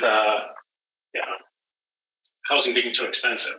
So, the other gentleman, I'm sorry, your name, sir, was Gary, and everybody else who's along the way, they can, it'll be nice to have some lower income housing there, so people can move in and so on. So do you want to get kind of to the point of what you're trying to say? This thing's a big wet fat turd. It is a cancer. And it's going to get in there. And the problem with this cancer, it's going to be something where you can't get out. Oops, you're done. Now, we had the question, why do people not complain about mixed use? Because mixed use is good. Mixed use people want. Okay, so there's going to be more traffic, but you know what? It's going to be people going back and forth to work. It's going to be people who are going to go eat. It's going to be businesses where people can shop. It's not going to be this lump crap. So I hope everybody can actually hear what I'm saying. That my feeling is this just needs to be rezoned right off the bat to get rid of this entire possibility. Thank you. I would just, before we move on to more public comments, I just would like to make this point, but I do appreciate what Mr. Denver said, and I've sort of now been hearing it from a couple of people. It is true we did not get a lot of public input on the mixed use, but I think it's important that from what I recall from that discussion, because I was on that discussion, I was on this board at that time, the amount of people that would come up to me, that would speak to me about the concerns of the potential amount of families that could come into it, or the traffic that was generated from there. So I understand that there's specific concerns about, the trucking specifically here, but let's not kid ourselves. I think there would have been concerns on ultimately anything that could have gone in there. Could have been completely different, but I know I heard, and I don't know if anybody else on the board heard this, but I got plenty of concern. Well, we're potentially getting a new high school, and we might add new families that would have, God forbid, more children or something like that. And so I think there would have just, so I don't want it to seem like that, there's obviously a lot of concerns about this project, and I totally understand that, being, somebody that would be living nearby there. But I think we should not gloss over the fact, there is a not in my backyard mentality, and we're all like that, I think, by and large. But there would have been concerns with that. So I just want to kind of address that and not let that go over us this evening. I'm going to allow one or two final people. Ralph. So three. We'll let three folks. I see. Ralph, do you want to take the microphones all the way up front? Yeah. Thank you. Good evening, everyone. I hear a lot of different things about truck traffic, about concerns. I've got concerns about the rail trail. I think the main thing we need to look at is mitigation. We don't know what's going in. We're not sure. They're telling us it's a warehouse. It could end up like Cartamundi. I see all of these bays and I see very few trucks.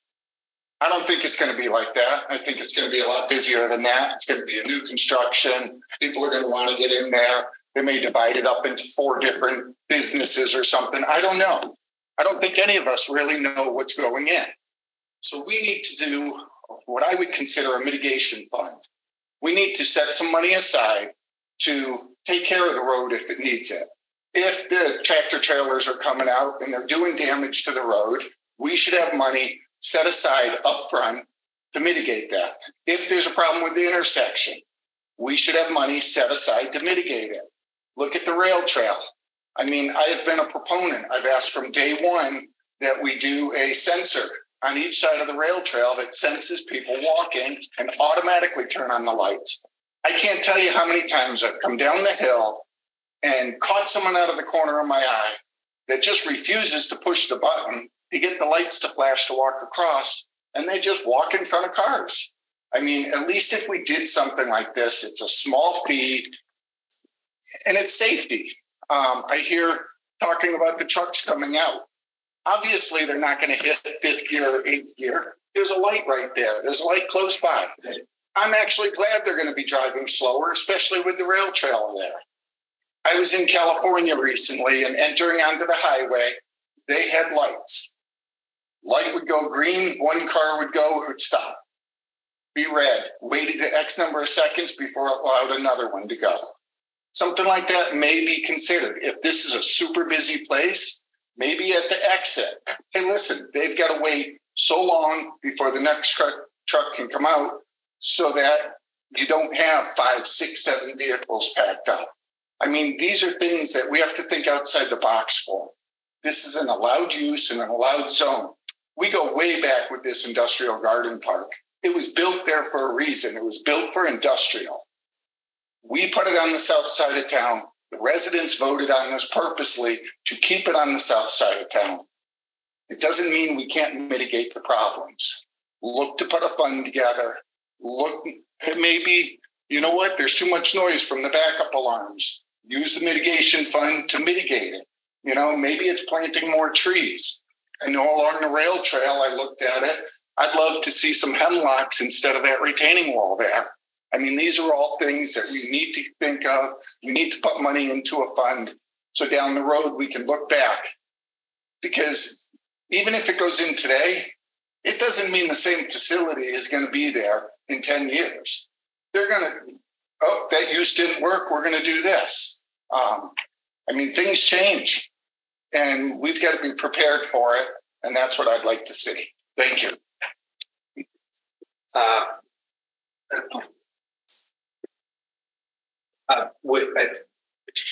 Was her?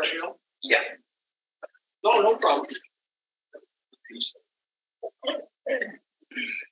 Hi, Margie Berg, 16 Fields Drive. 3 points, I guess. Number one, I was a huge proponent of the mixed use project. Huge. My husband and I, we went to the meetings. Know a lot of people who would have loved to have some retail and green space and loved that idea. And I know a lot of people who did. So I hope that you didn't just get negative comments. We were really disappointed when that got voted down.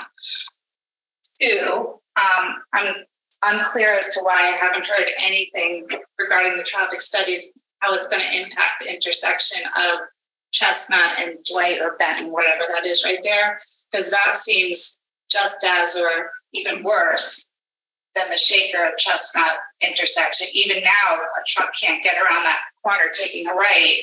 There's just not enough room. So I'm not quite sure why that hasn't really been addressed.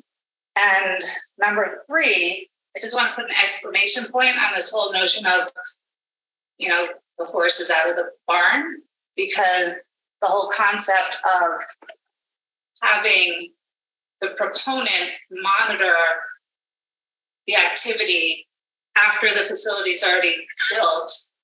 Am I the only one who thinks that's insane? That makes no sense. Yeah, it doesn't seem like that should. I think we should do all the planning ahead of time so that we know exactly what we're getting ourselves into. And I would hope that the planning board would be looking out for all of its citizens, even the ones who live on the south side of the town. Because there are a lot of residents who live in that neighborhood, and we're concerned. I'm going to actually I know somebody on Zoom has been waiting for quite some time, so I'm going to let them go first.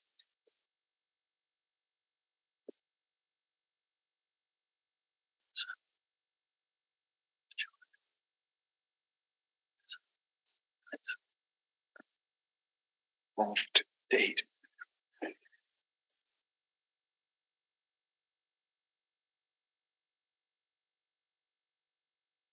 There. Is she not coming? She's not. No. There we go.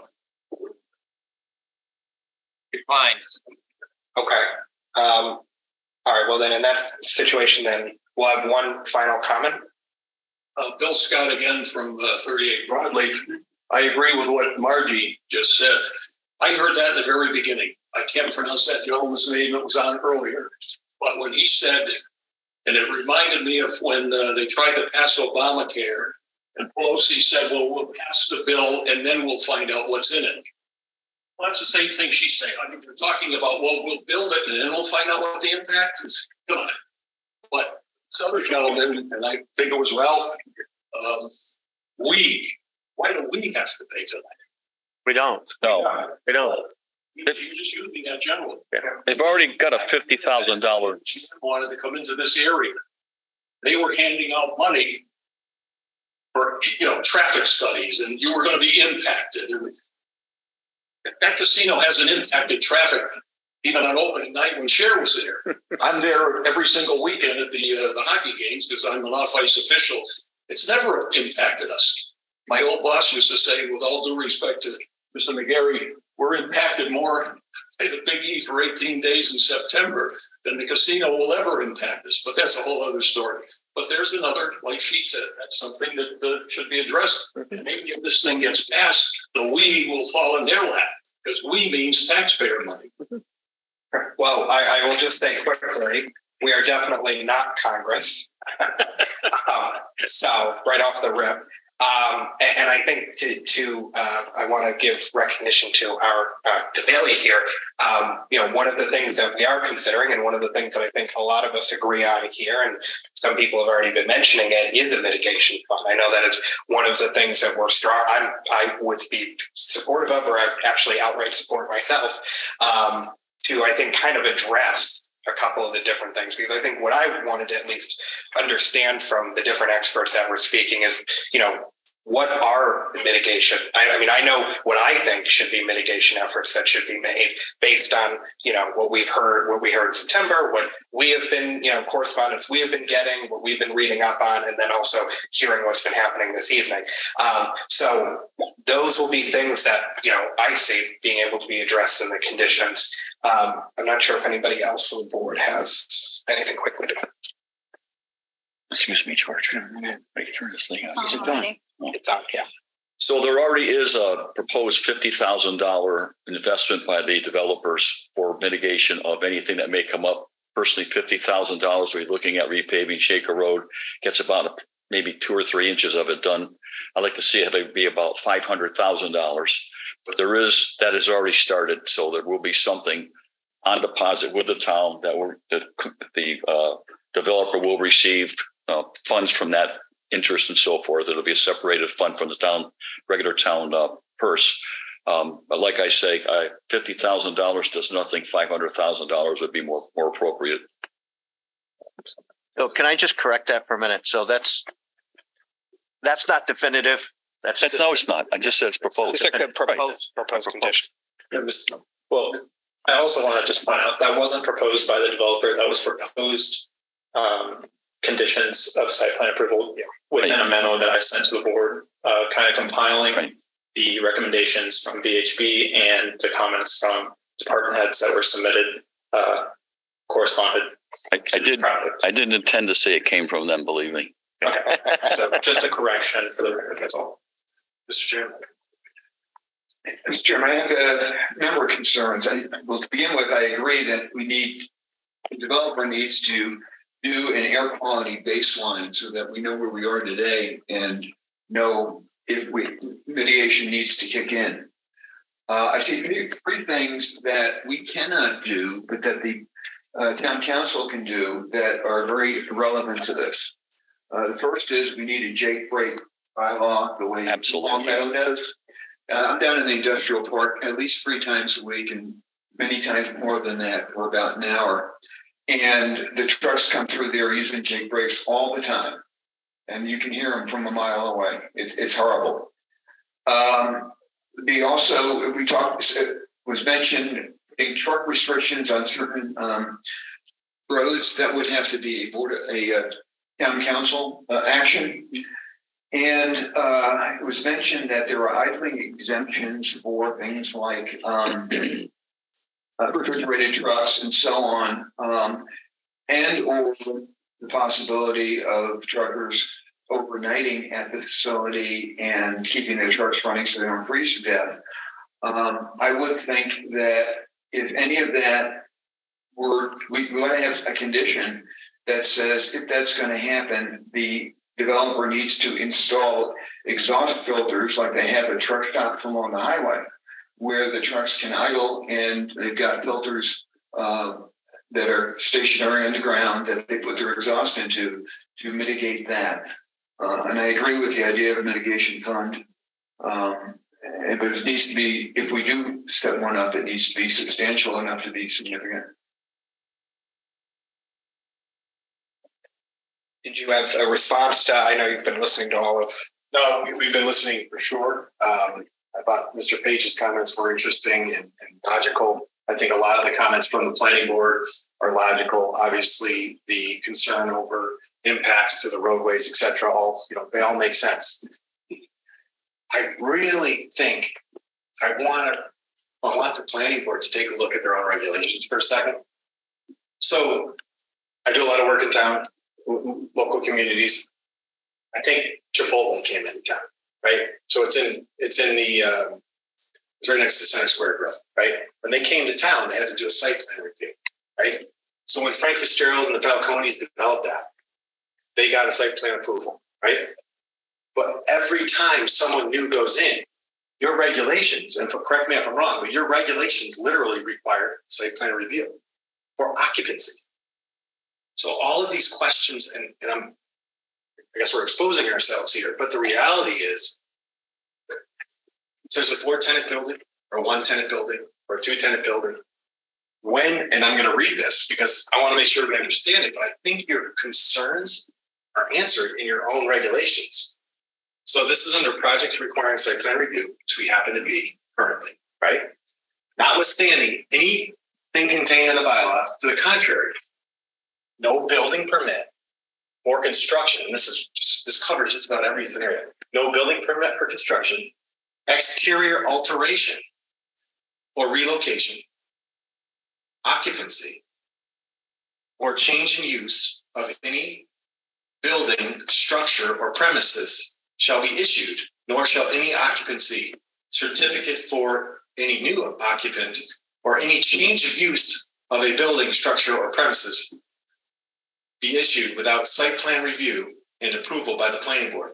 That's why every planning board meeting I come to in the town of East Long Meadow has like 16 site plan waivers before.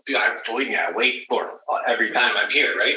So there's literally a site plan waiver process. So hypothetically speaking, if this plan is approved, what happens is when the occupant, correct me if I'm wrong, when the occupant comes to light, poof, we have a tenant, right? If they don't meet the land use code, if they happen to, I forget the gentleman's name, very knowledgeable about Amazon. Let's just say it's Amazon for a second. My understanding is the proposed occupant would have to go before the planning board. If we don't match up with the land use codes that we've been contemplating for our traffic studies, et cetera, you would have to consider that. I'm assuming at that point, litigation efforts or certain things would have to happen. If we happen to fall into the site plan that was approved, I would hope, but not necessarily, doesn't necessarily have to happen, but I would hope that the planning board would say, okay, well, that's consistent with what we approved. We can issue a waiver, we could request a waiver, but it doesn't have to be granted. So there's arguably quite a few fail safes built right into your very own regulations. So your town is protected. That hypothetical, I mean, every concern I've heard for this entire project is about the hypothetical. So's yours. I don't know what you mean. Everything you're saying is hypothetical too. No, what I'm saying is your regulations allow you to regulate the hypothetical that will come and be reality. Let me read you something else. Pete, if you want to stay in the mic. So can I just, Mr. Punderson, I apologize. Just 1 second. I just asked something to the chair and through the planner if we're interpreting that regulation correctly. As it currently stands, that is correct. That is why we have so many waivers, because any use that comes into any existing building in town or any use that requires any kind of building will have to come to the planning board of the site plan review. Typically, we make some sort of determination at the beginning, whether it's a larger project or a smaller one, and we give them, essentially advise them that the board may consider a waiver for this. Is what the waivers are for typically. So, right. But just quickly, I mean, to the credit of my former colleagues on here, former staff, I mean, I think our bylaws are pretty damn strong. And it gives us, and I think that's great that we have all these fail safes. And I think, but we want to address it, I think, rather now than later. We're more boxed in, I think, a little bit to something. But Russ, I know you. John? And none of this is a formal legal opinion, so I want to make sure I understand how to. And I think the thing that you're going over, kind of bypassing, is, and I'm a big proponent of the issues associated with the trucks. I mean, but you're not adjusting the exterior of the roadways and the associated noise and other issues. That's for the building on the property. It doesn't address the external use of the properties, so the roadways, so forth and so on. It does. No, it doesn't. Additionally, structure or premises being issued. Premises, not roadways, not premises. But what it does, it requires us to be back in this very same forum. You're addressing other. May I read another article, please? It may reject the site plan that, although proper and form, may be so intrusive on the needs of the people in one regulated aspect or another that rejection by the board would be tenable.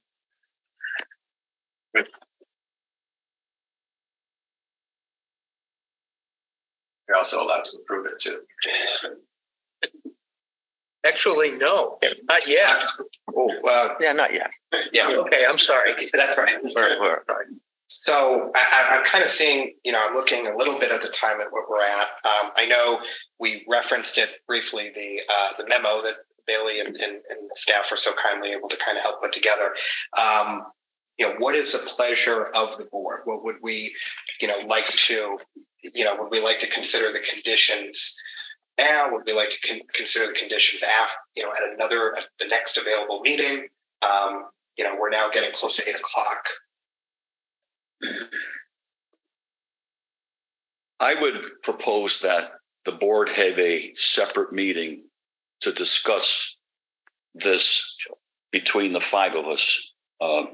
A meeting that people could come to, obviously a public meeting, but where we can sit down and between or within the 5 of us discuss everything and come up with some good conditions that if this gets forced down our throats, we'll have, proper way to at least deal with it at the beginning instead of trying to deal with it after the horse is out of the barn. So I would suggest that we have a meeting and discuss all this, and that we go home and do our homework and come up with a list of parameters that we would like to see put on this project. I heard tonight the probable need to look at a range of possible traffic amounts. To look at the sensitivity study that looks at the maximum as well as the minimum amount of traffic that we're going to see, and put an envelope on it rather than just look at a single number of 980, not 981 or 979. And I think that that's a valid request that that McMahon go back and do a sensitivity study and put an envelope on this so we can see the maximum that could happen as well as the minimum that might be there. I agree with Pete. I think we should all gather our thoughts and then discuss further so that we can come up with potential clauses, I guess, if this were to pass, things that we would like to see added to it. And I would agree that I think they do need to widen the traffic study because a solid number is not necessarily true. It could vary. Yeah, I mean, the way I kind of look at it, I mean, this is an industrial garden zoning district. This is an allowed use. So I think primary, huge job that I think we should consider almost maybe independently of this meeting tonight because of just the amount of discussion that's already ensued, is looking at within the limitations, what can we consider, as conditions, because I think we're all concerned about whether we live there, whether we live on the complete other edge of town. I think we're all very much concerned. I don't think we love trucks or exhaust. I know some people in the audience expressed, that, those concerns.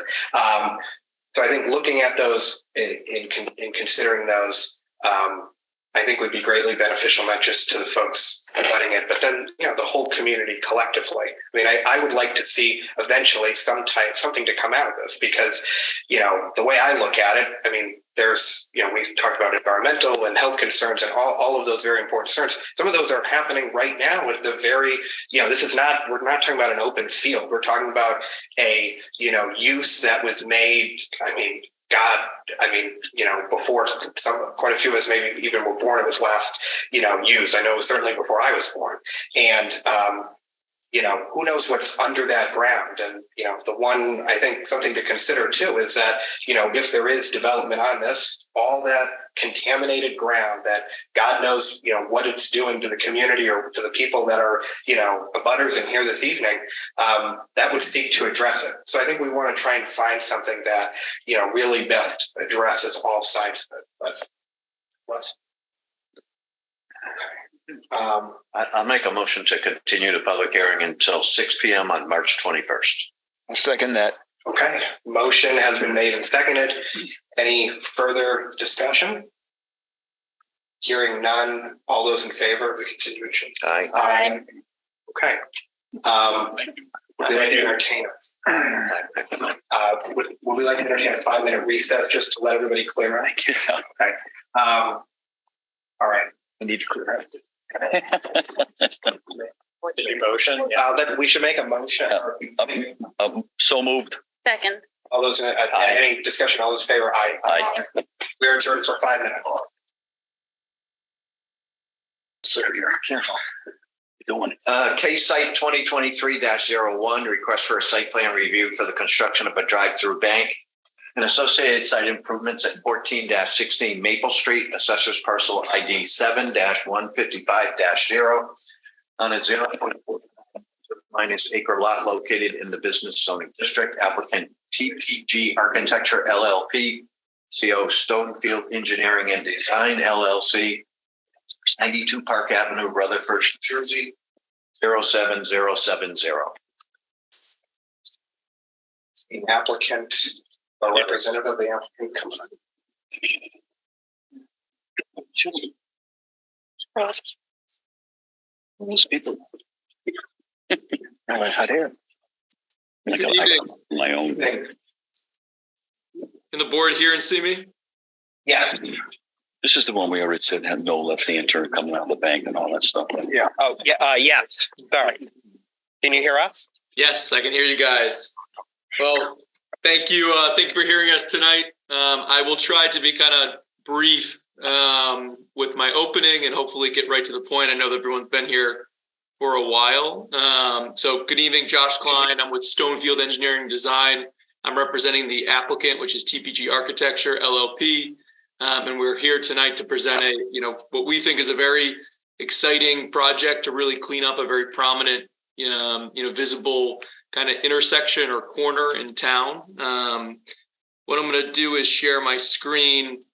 All the material tonight that I'm kind of showing are exhibits that were part of the application or bits and pieces of our plans that were taken and kind of blown up just to be able to see things a little bit better. So kind of an aerial exhibit. This was part of our cover sheet.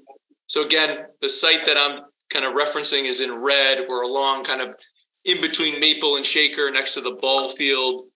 And kind of you can see the roundabout to the east of the site. So the existing building is in the center. There's a nail salon. There's been a few different restaurant tenants in the space as well.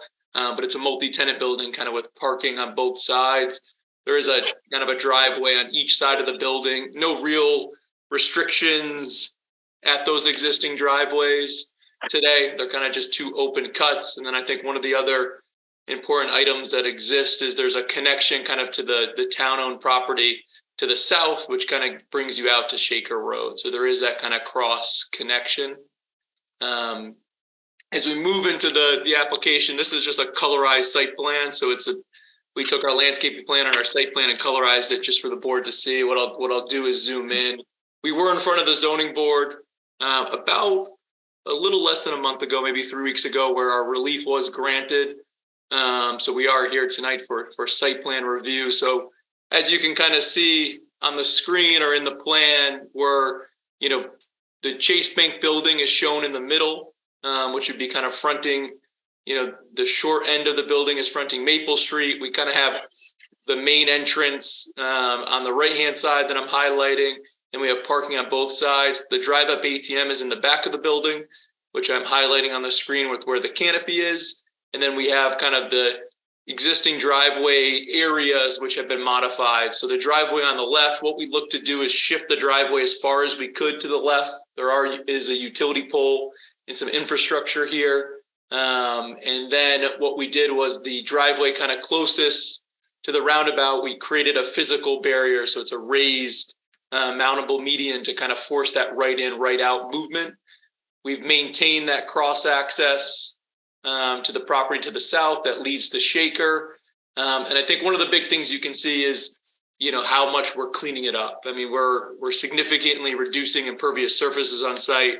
We're enhancing the landscaping. I think one of the nice features you're seeing is we're kind of cleaning up this kind of existing public area that's at the intersection. So we're kind of going to be ripping out those benches and replacing them, putting all new brick paver sidewalk in, new ADA pedestrian connectivity. We're planting kind of new trees and landscaping within this area, as well as the surrounding of the site.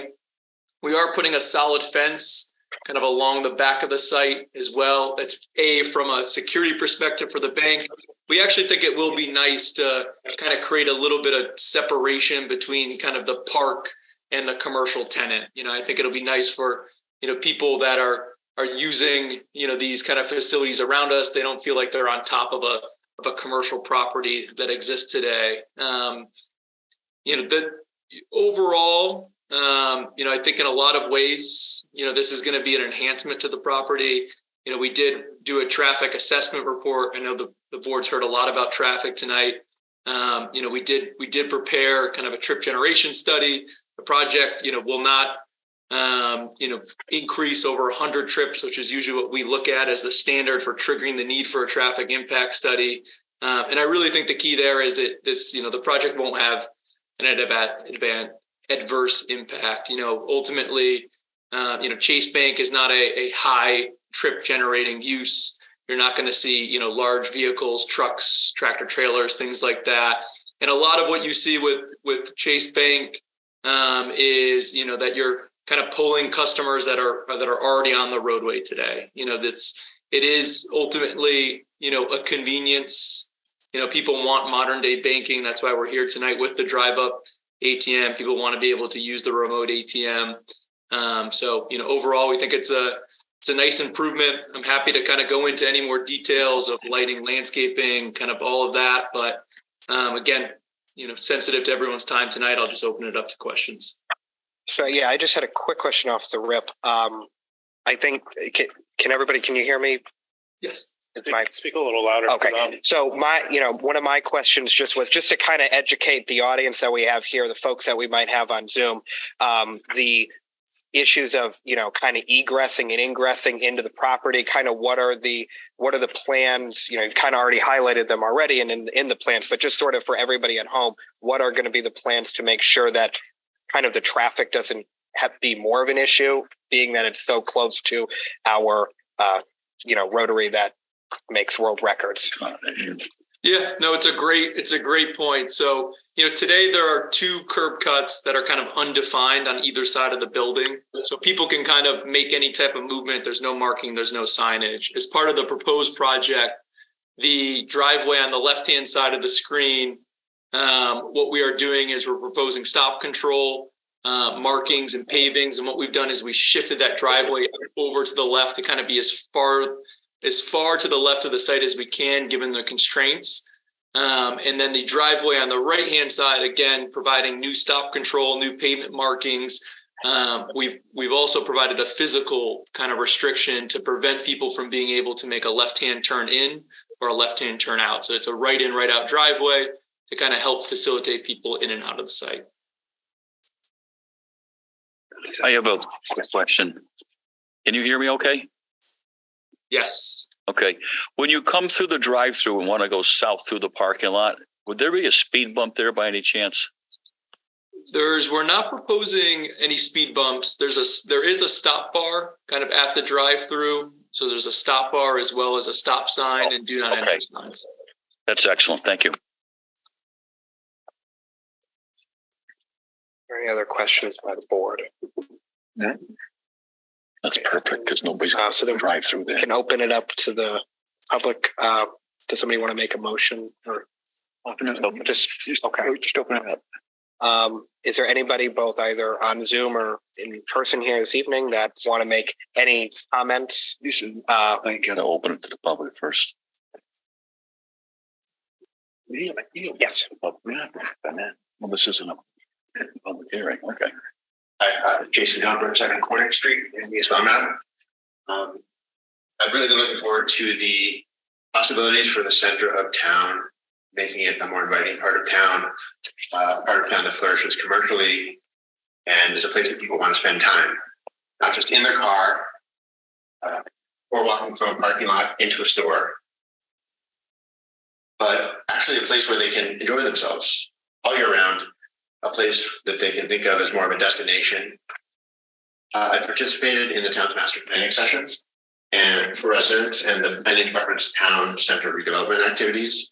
And I can say that for me and for many of the other people who took the time to provide input into those projects, having a bank with a drive-through and another big parking lot in our town center goes against larger goals of the town to become more welcoming to people who live here and who visit. With your board and the planning director actively working to create new center of town zoning bylaws, now is not the time to approve new drive-through location in the center of town. It would guarantee that this significant piece of land in the center of town would be locked in for years to come, unable to be developed to fulfill any future vision that you're working to develop right now. So I would ask all of you to think of any other town center where you enjoy spending time, whether that's in New England or somewhere else. I'm quite sure that banks with drive-throughs and large parking lots in the center of town is not what you like about these places. A drive-through encourages people to do one thing, to drive into the center of town, to idle their cars in the drive-through line for a few minutes, and then to drive away. That idling, as we've already heard tonight, thanks to the debate on the proposed warehouse site, adds emissions right next to sports fields used by children and by others in town. Those extra cars moving through the parking lot do create more accident points and more risk for passing pedestrians and for cyclists. Adding a drive-through will make traffic worse. It will make safety worse. It may be good for the bank's business, which is actually hard to imagine given the fact that we have so many retail bank locations with drive-thrus in this town already. But it is not going to advance the town's larger goals. It's not going to help our vision for an improved town center in the future. So I urge you as a planning board to reject this plan for a drive-through in our town center. It will hurt our ability to improve the town center for years to come. Thank you.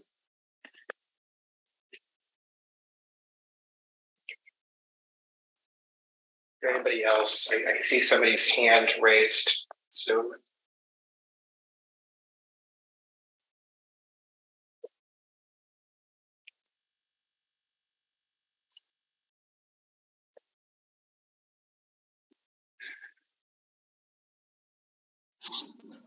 Hi, is it okay for me to speak now? Yes.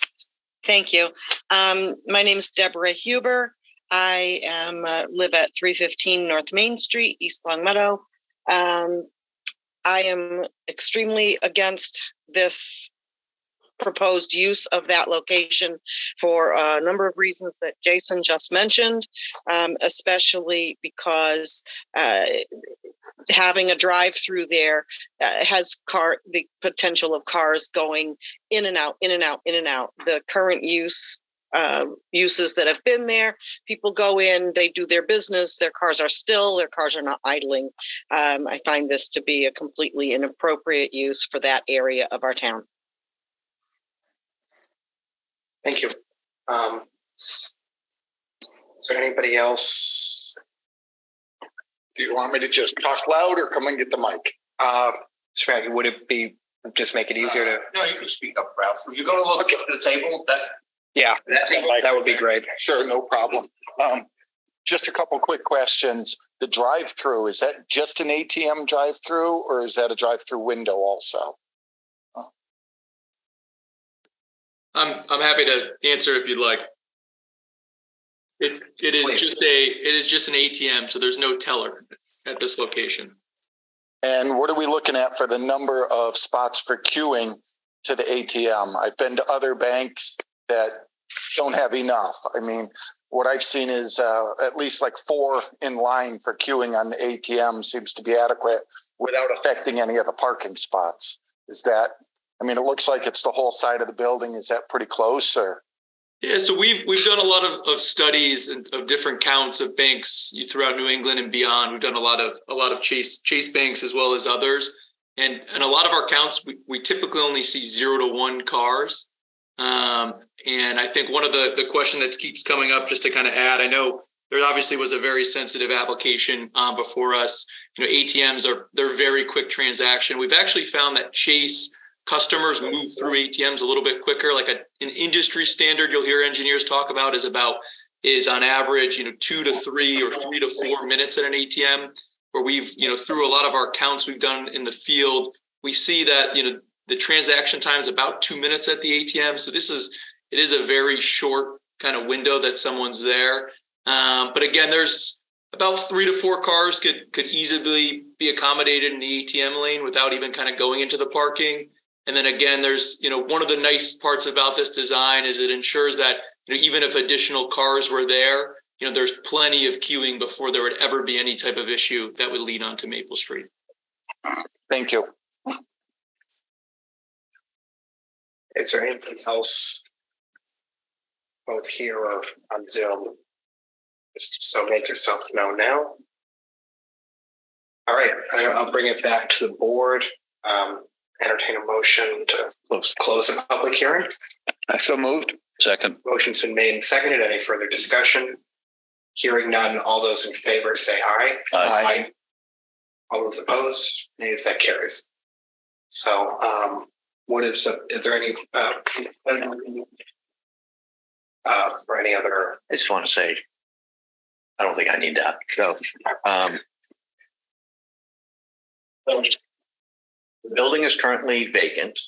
The nail salon relocated to, believe I, the old Taylor rental on Shaker Road. So we have a vacant building in the middle of town. I don't think that's good for the town. I don't think it's good for economic development. I don't think it's good for tax reasons. It is a low usage building. So I would prefer less cars and more cars going in, having that be a very, very busy location. I prefer a low car usage spot there because of traffic reasons. And I think we have another usage here where it's permitted under the town bylaws as a allowed use.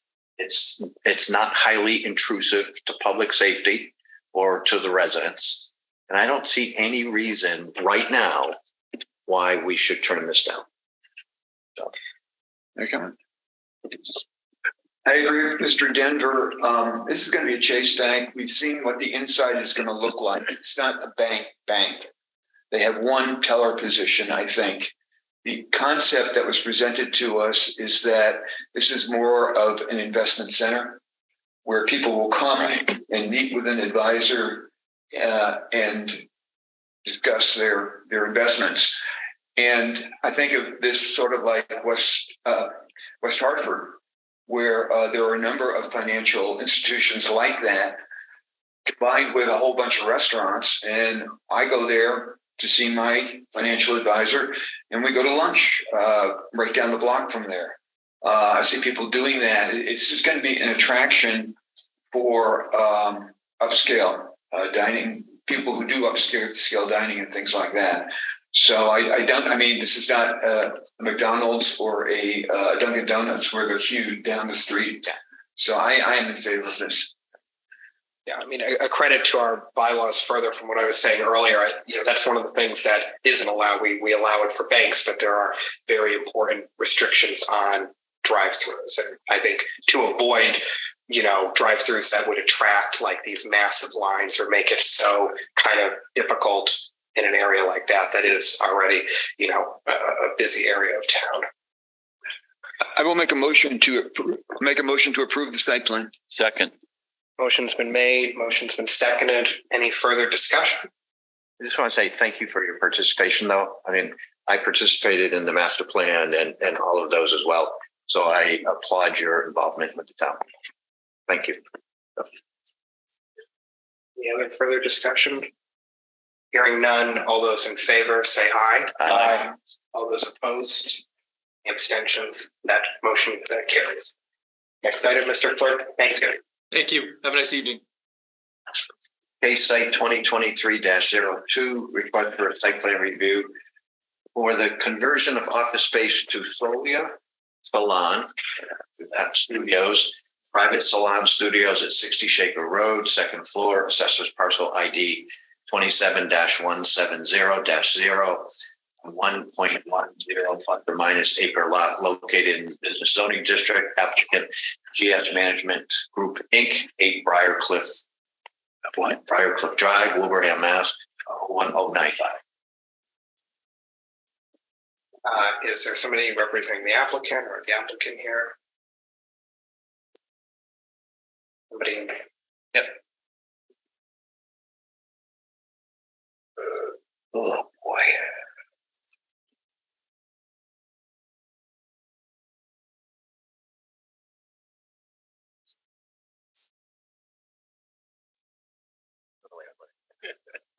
I'm sorry that took us a minute. No worries. I should be used to Zoom by now. Good evening. My name is Sharon Gates, and I'm here with my husband, Chris Gates, and we're here to talk about the Sola Salon Studio Suite concept. I'm going to turn it over to my husband now to start. Thank you. Good evening. Sorry we couldn't be there in person. It's school vacation week, and we had a trip planned. But so Sola Salons is a suite concept where we build out space for individual stylists, hair, beauty professionals that they use as their own space. So they rent out. What we're looking to do here, I probably should give you a little bit more background. Sola is a national business. They have over 550 locations in 47 states. None currently in Western Mass. Sharon and I have the rights to build 3 locations in Western Massachusetts. This would be the first. So what we're looking to do is take the entire second floor of 60 Shaker, which was currently office space, and turn those into 25 individual salons for 25 individual beauty professionals to use.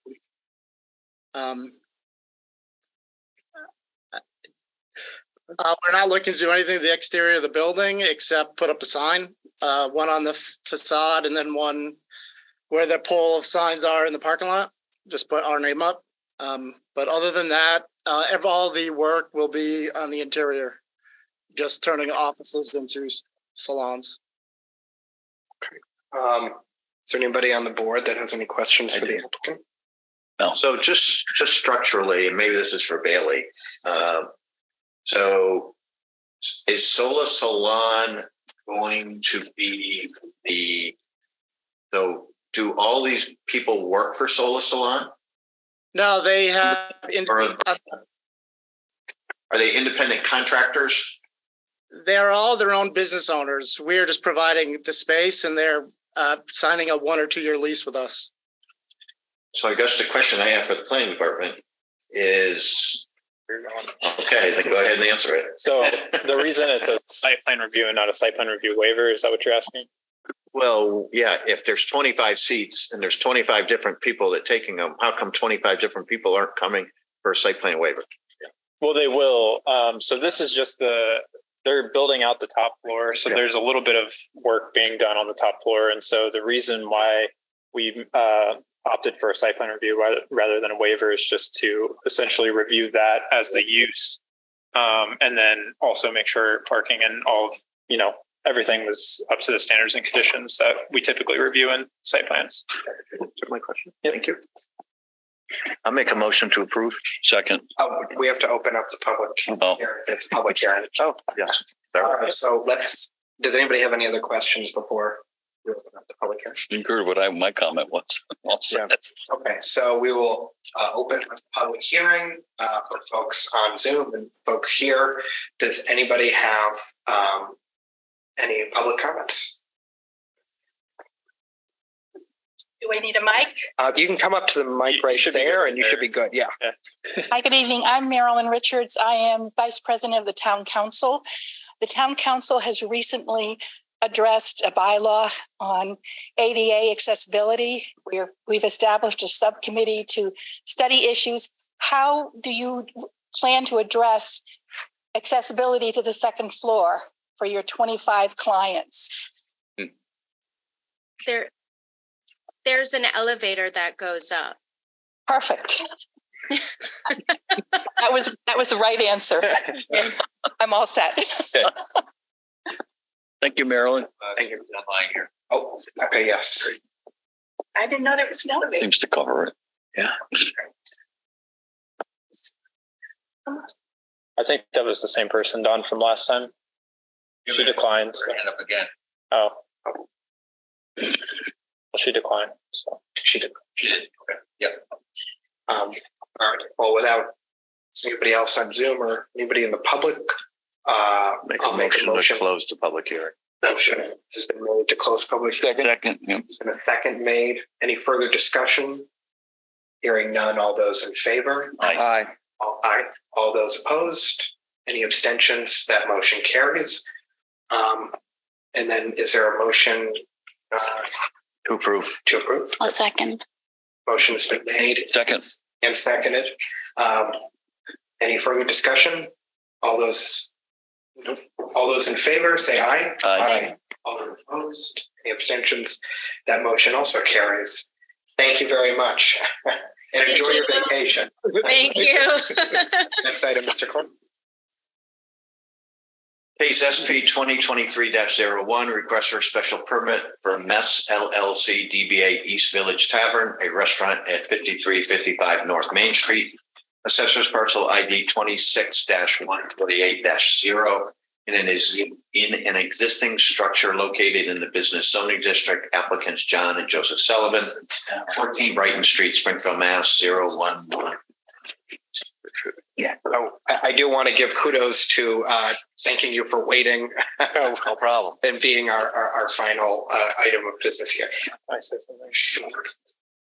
So I just wanted to add for the record before we talk about the site plan or the special permit, that our town clerk has received an application for the applicant tonight for a special event permit that I believe has already pretty much been approved by the department heads. And I believe that has to go to town council as well. So just as you're considering the special permit, just keep in mind that they do have that as well. And maybe you might have some questions for the applicant on that as well. So do you want to kind of go through the application? I mean, I had the good fortune of being at the town council meeting that you had originally presented. I can go into that and then address this. Whatever you, I could start maybe quick. You can even sit down if you like. That's okay. We've been sitting down all night. Like my legs are. Yeah. So we start off with the one day. That might be quicker.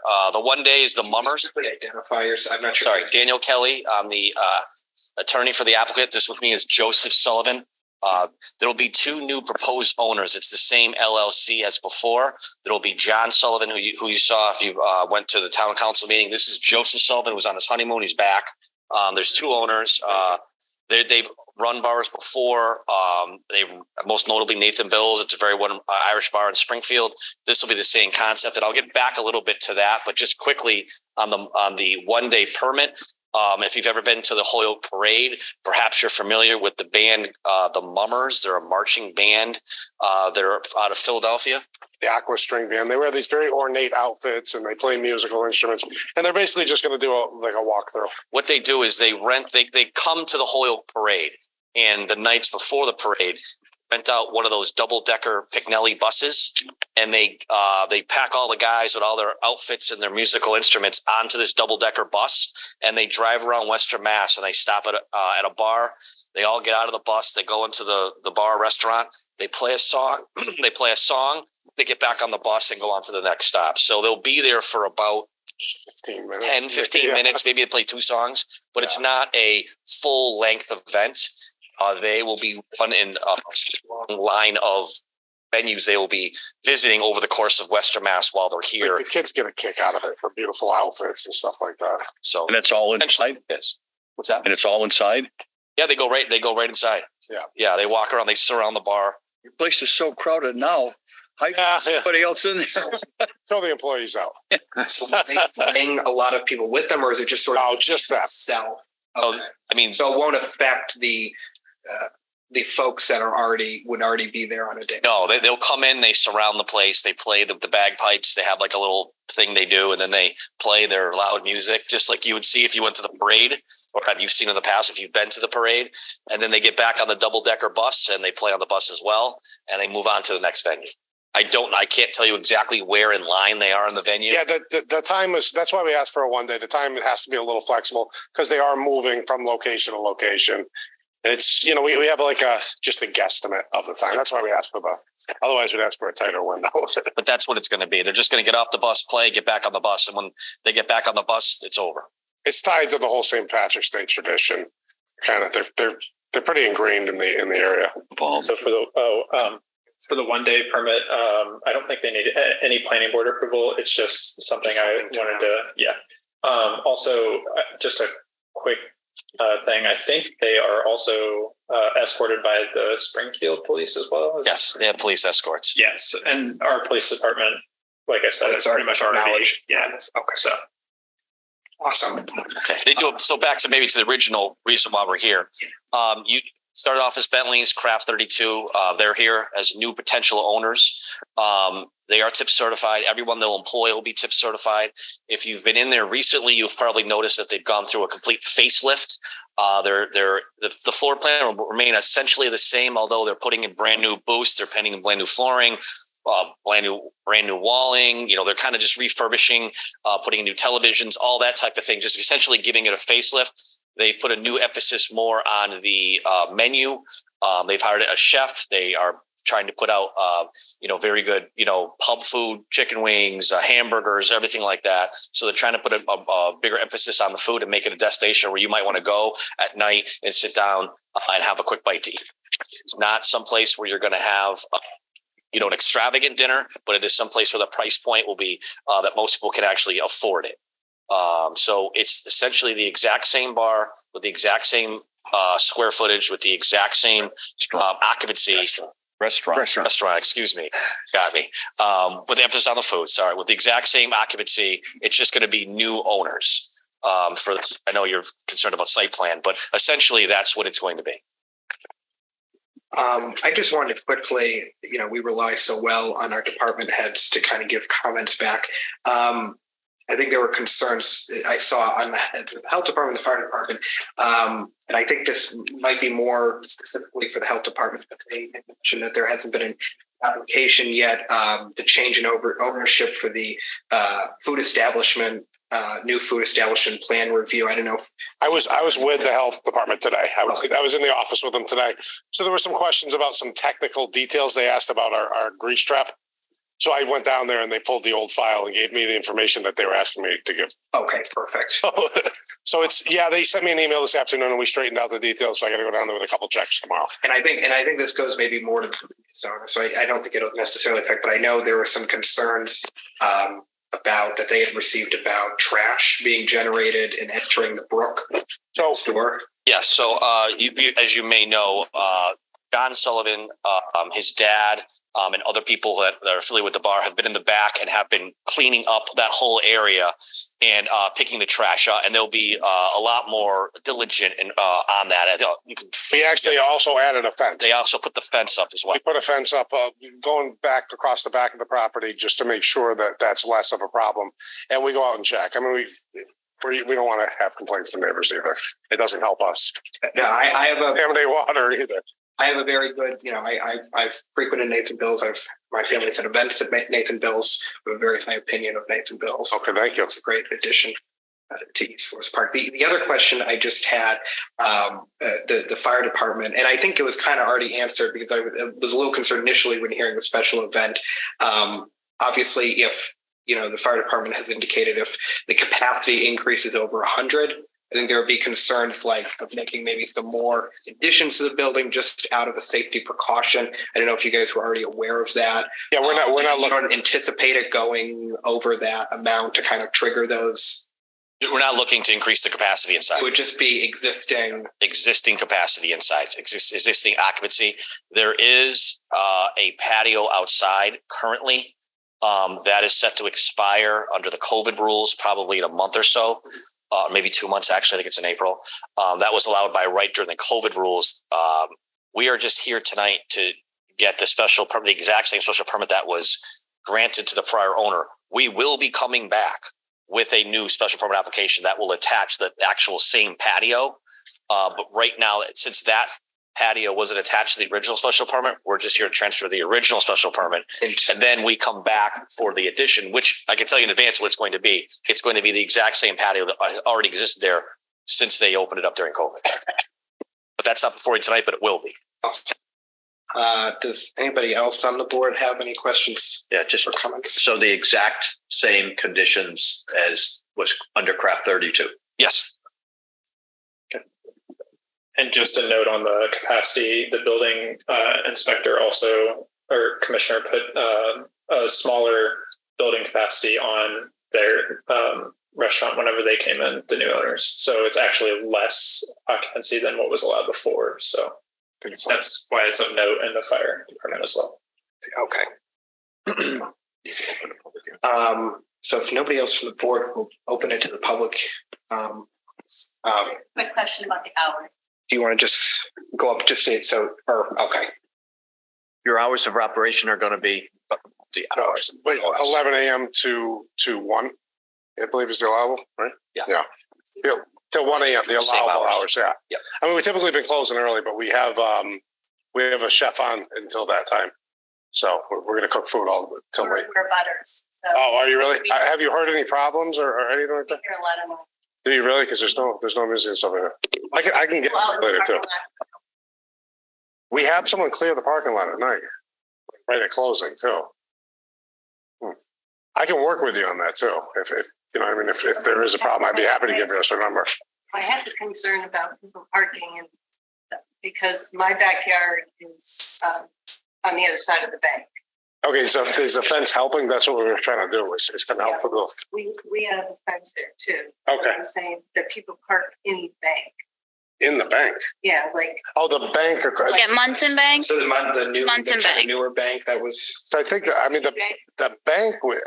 Is the bank's responsibility to restrict parking in the bank? Should be, but you can notify your customers. Yeah, I mean, I would gladly inform the customers not to park there. I mean, make it generally known, but I can't control it. You know what I mean? Technically, if someone walks in, I don't really know where they park. But I can spread the word, especially, we have people that come on the regular. And you put up signage? Yeah, do you think you could like maybe a sign or something? Absolutely. You will be towed. Yeah, I can't put that on the bank's property though. Put it on your property. Say, yeah. In here. I'll put park here or you will be towed. Sounds good. They park in the Vans parking lot. Yeah. Yeah. And we can hear everybody talking when they leave. They don't leave right away. Well, I can. Your car alarm. I can get more enforceable on the issue of them not leaving right away. That I can guarantee to you. That would be great. That would be one thing that I can make sure that the staff at the end of the night is more diligent on taking care of. That I can guarantee you, and I can make sure you have my phone number so that if. Don't call me in the middle of the night because I don't wake up that well. But you can text me and let me know. I know you don't want to go, but can you just identify for the record who you are, just for the purpose of the public hearing? Joanne Duvall at 22 Brook Street. And Lynn Esposito, 17 Brook Street. Thank you. Okay, thank you. Gladly, so you can let me know, and I'll make sure I get on top of them. Okay, that's nice. Okay. No problem. Okay. Are there any other comments from public? See anybody? Motion to close the public hearing. Motion to close the public. Second. I hear a second. Any further discussion? All those in favor say aye. Aye. All those opposed, abstentions, that motion carries. So I bring it back to the board. Motion to approve. Second. Motion's been made to approve and motion's been seconded. Any discussion? So can we amend that, just motion to approve with all the existing conditions, going over to the new license? Sure. The existing Craft 32 conditions get Previous. reflected onto this. Special permit, yes. Okay. Okay. Motions of any further discussion? Hearing none. All those in favor? Aye. All those opposed? Any abstentions? That motion carries. Thank you. Thank you, Russ.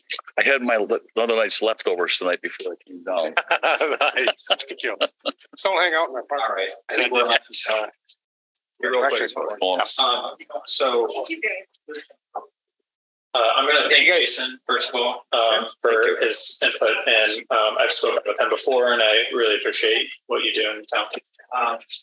And everyone else for participating in all the proceedings, public hearings as well. But it's kind of why we're here. So I appreciate it. On that note, I do just want to make an announcement. All of our public hearing documents are online on our website. You can find it.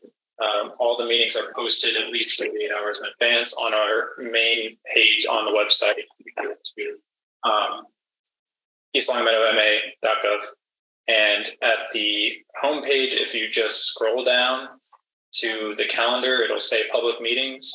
That calendar will show you, the most upcoming meetings. You can click on that, click around in there, and the agenda will be posted on there as well with links to all of the items for public hearings. So if you need any help finding any of that, please call my office. Happy to answer any questions or any of those. So that's all I have for tonight, though. And I just wanted to make that clear. So, and thank you to the board for sticking it out for 3 hours now. Motion to adjourn. Second.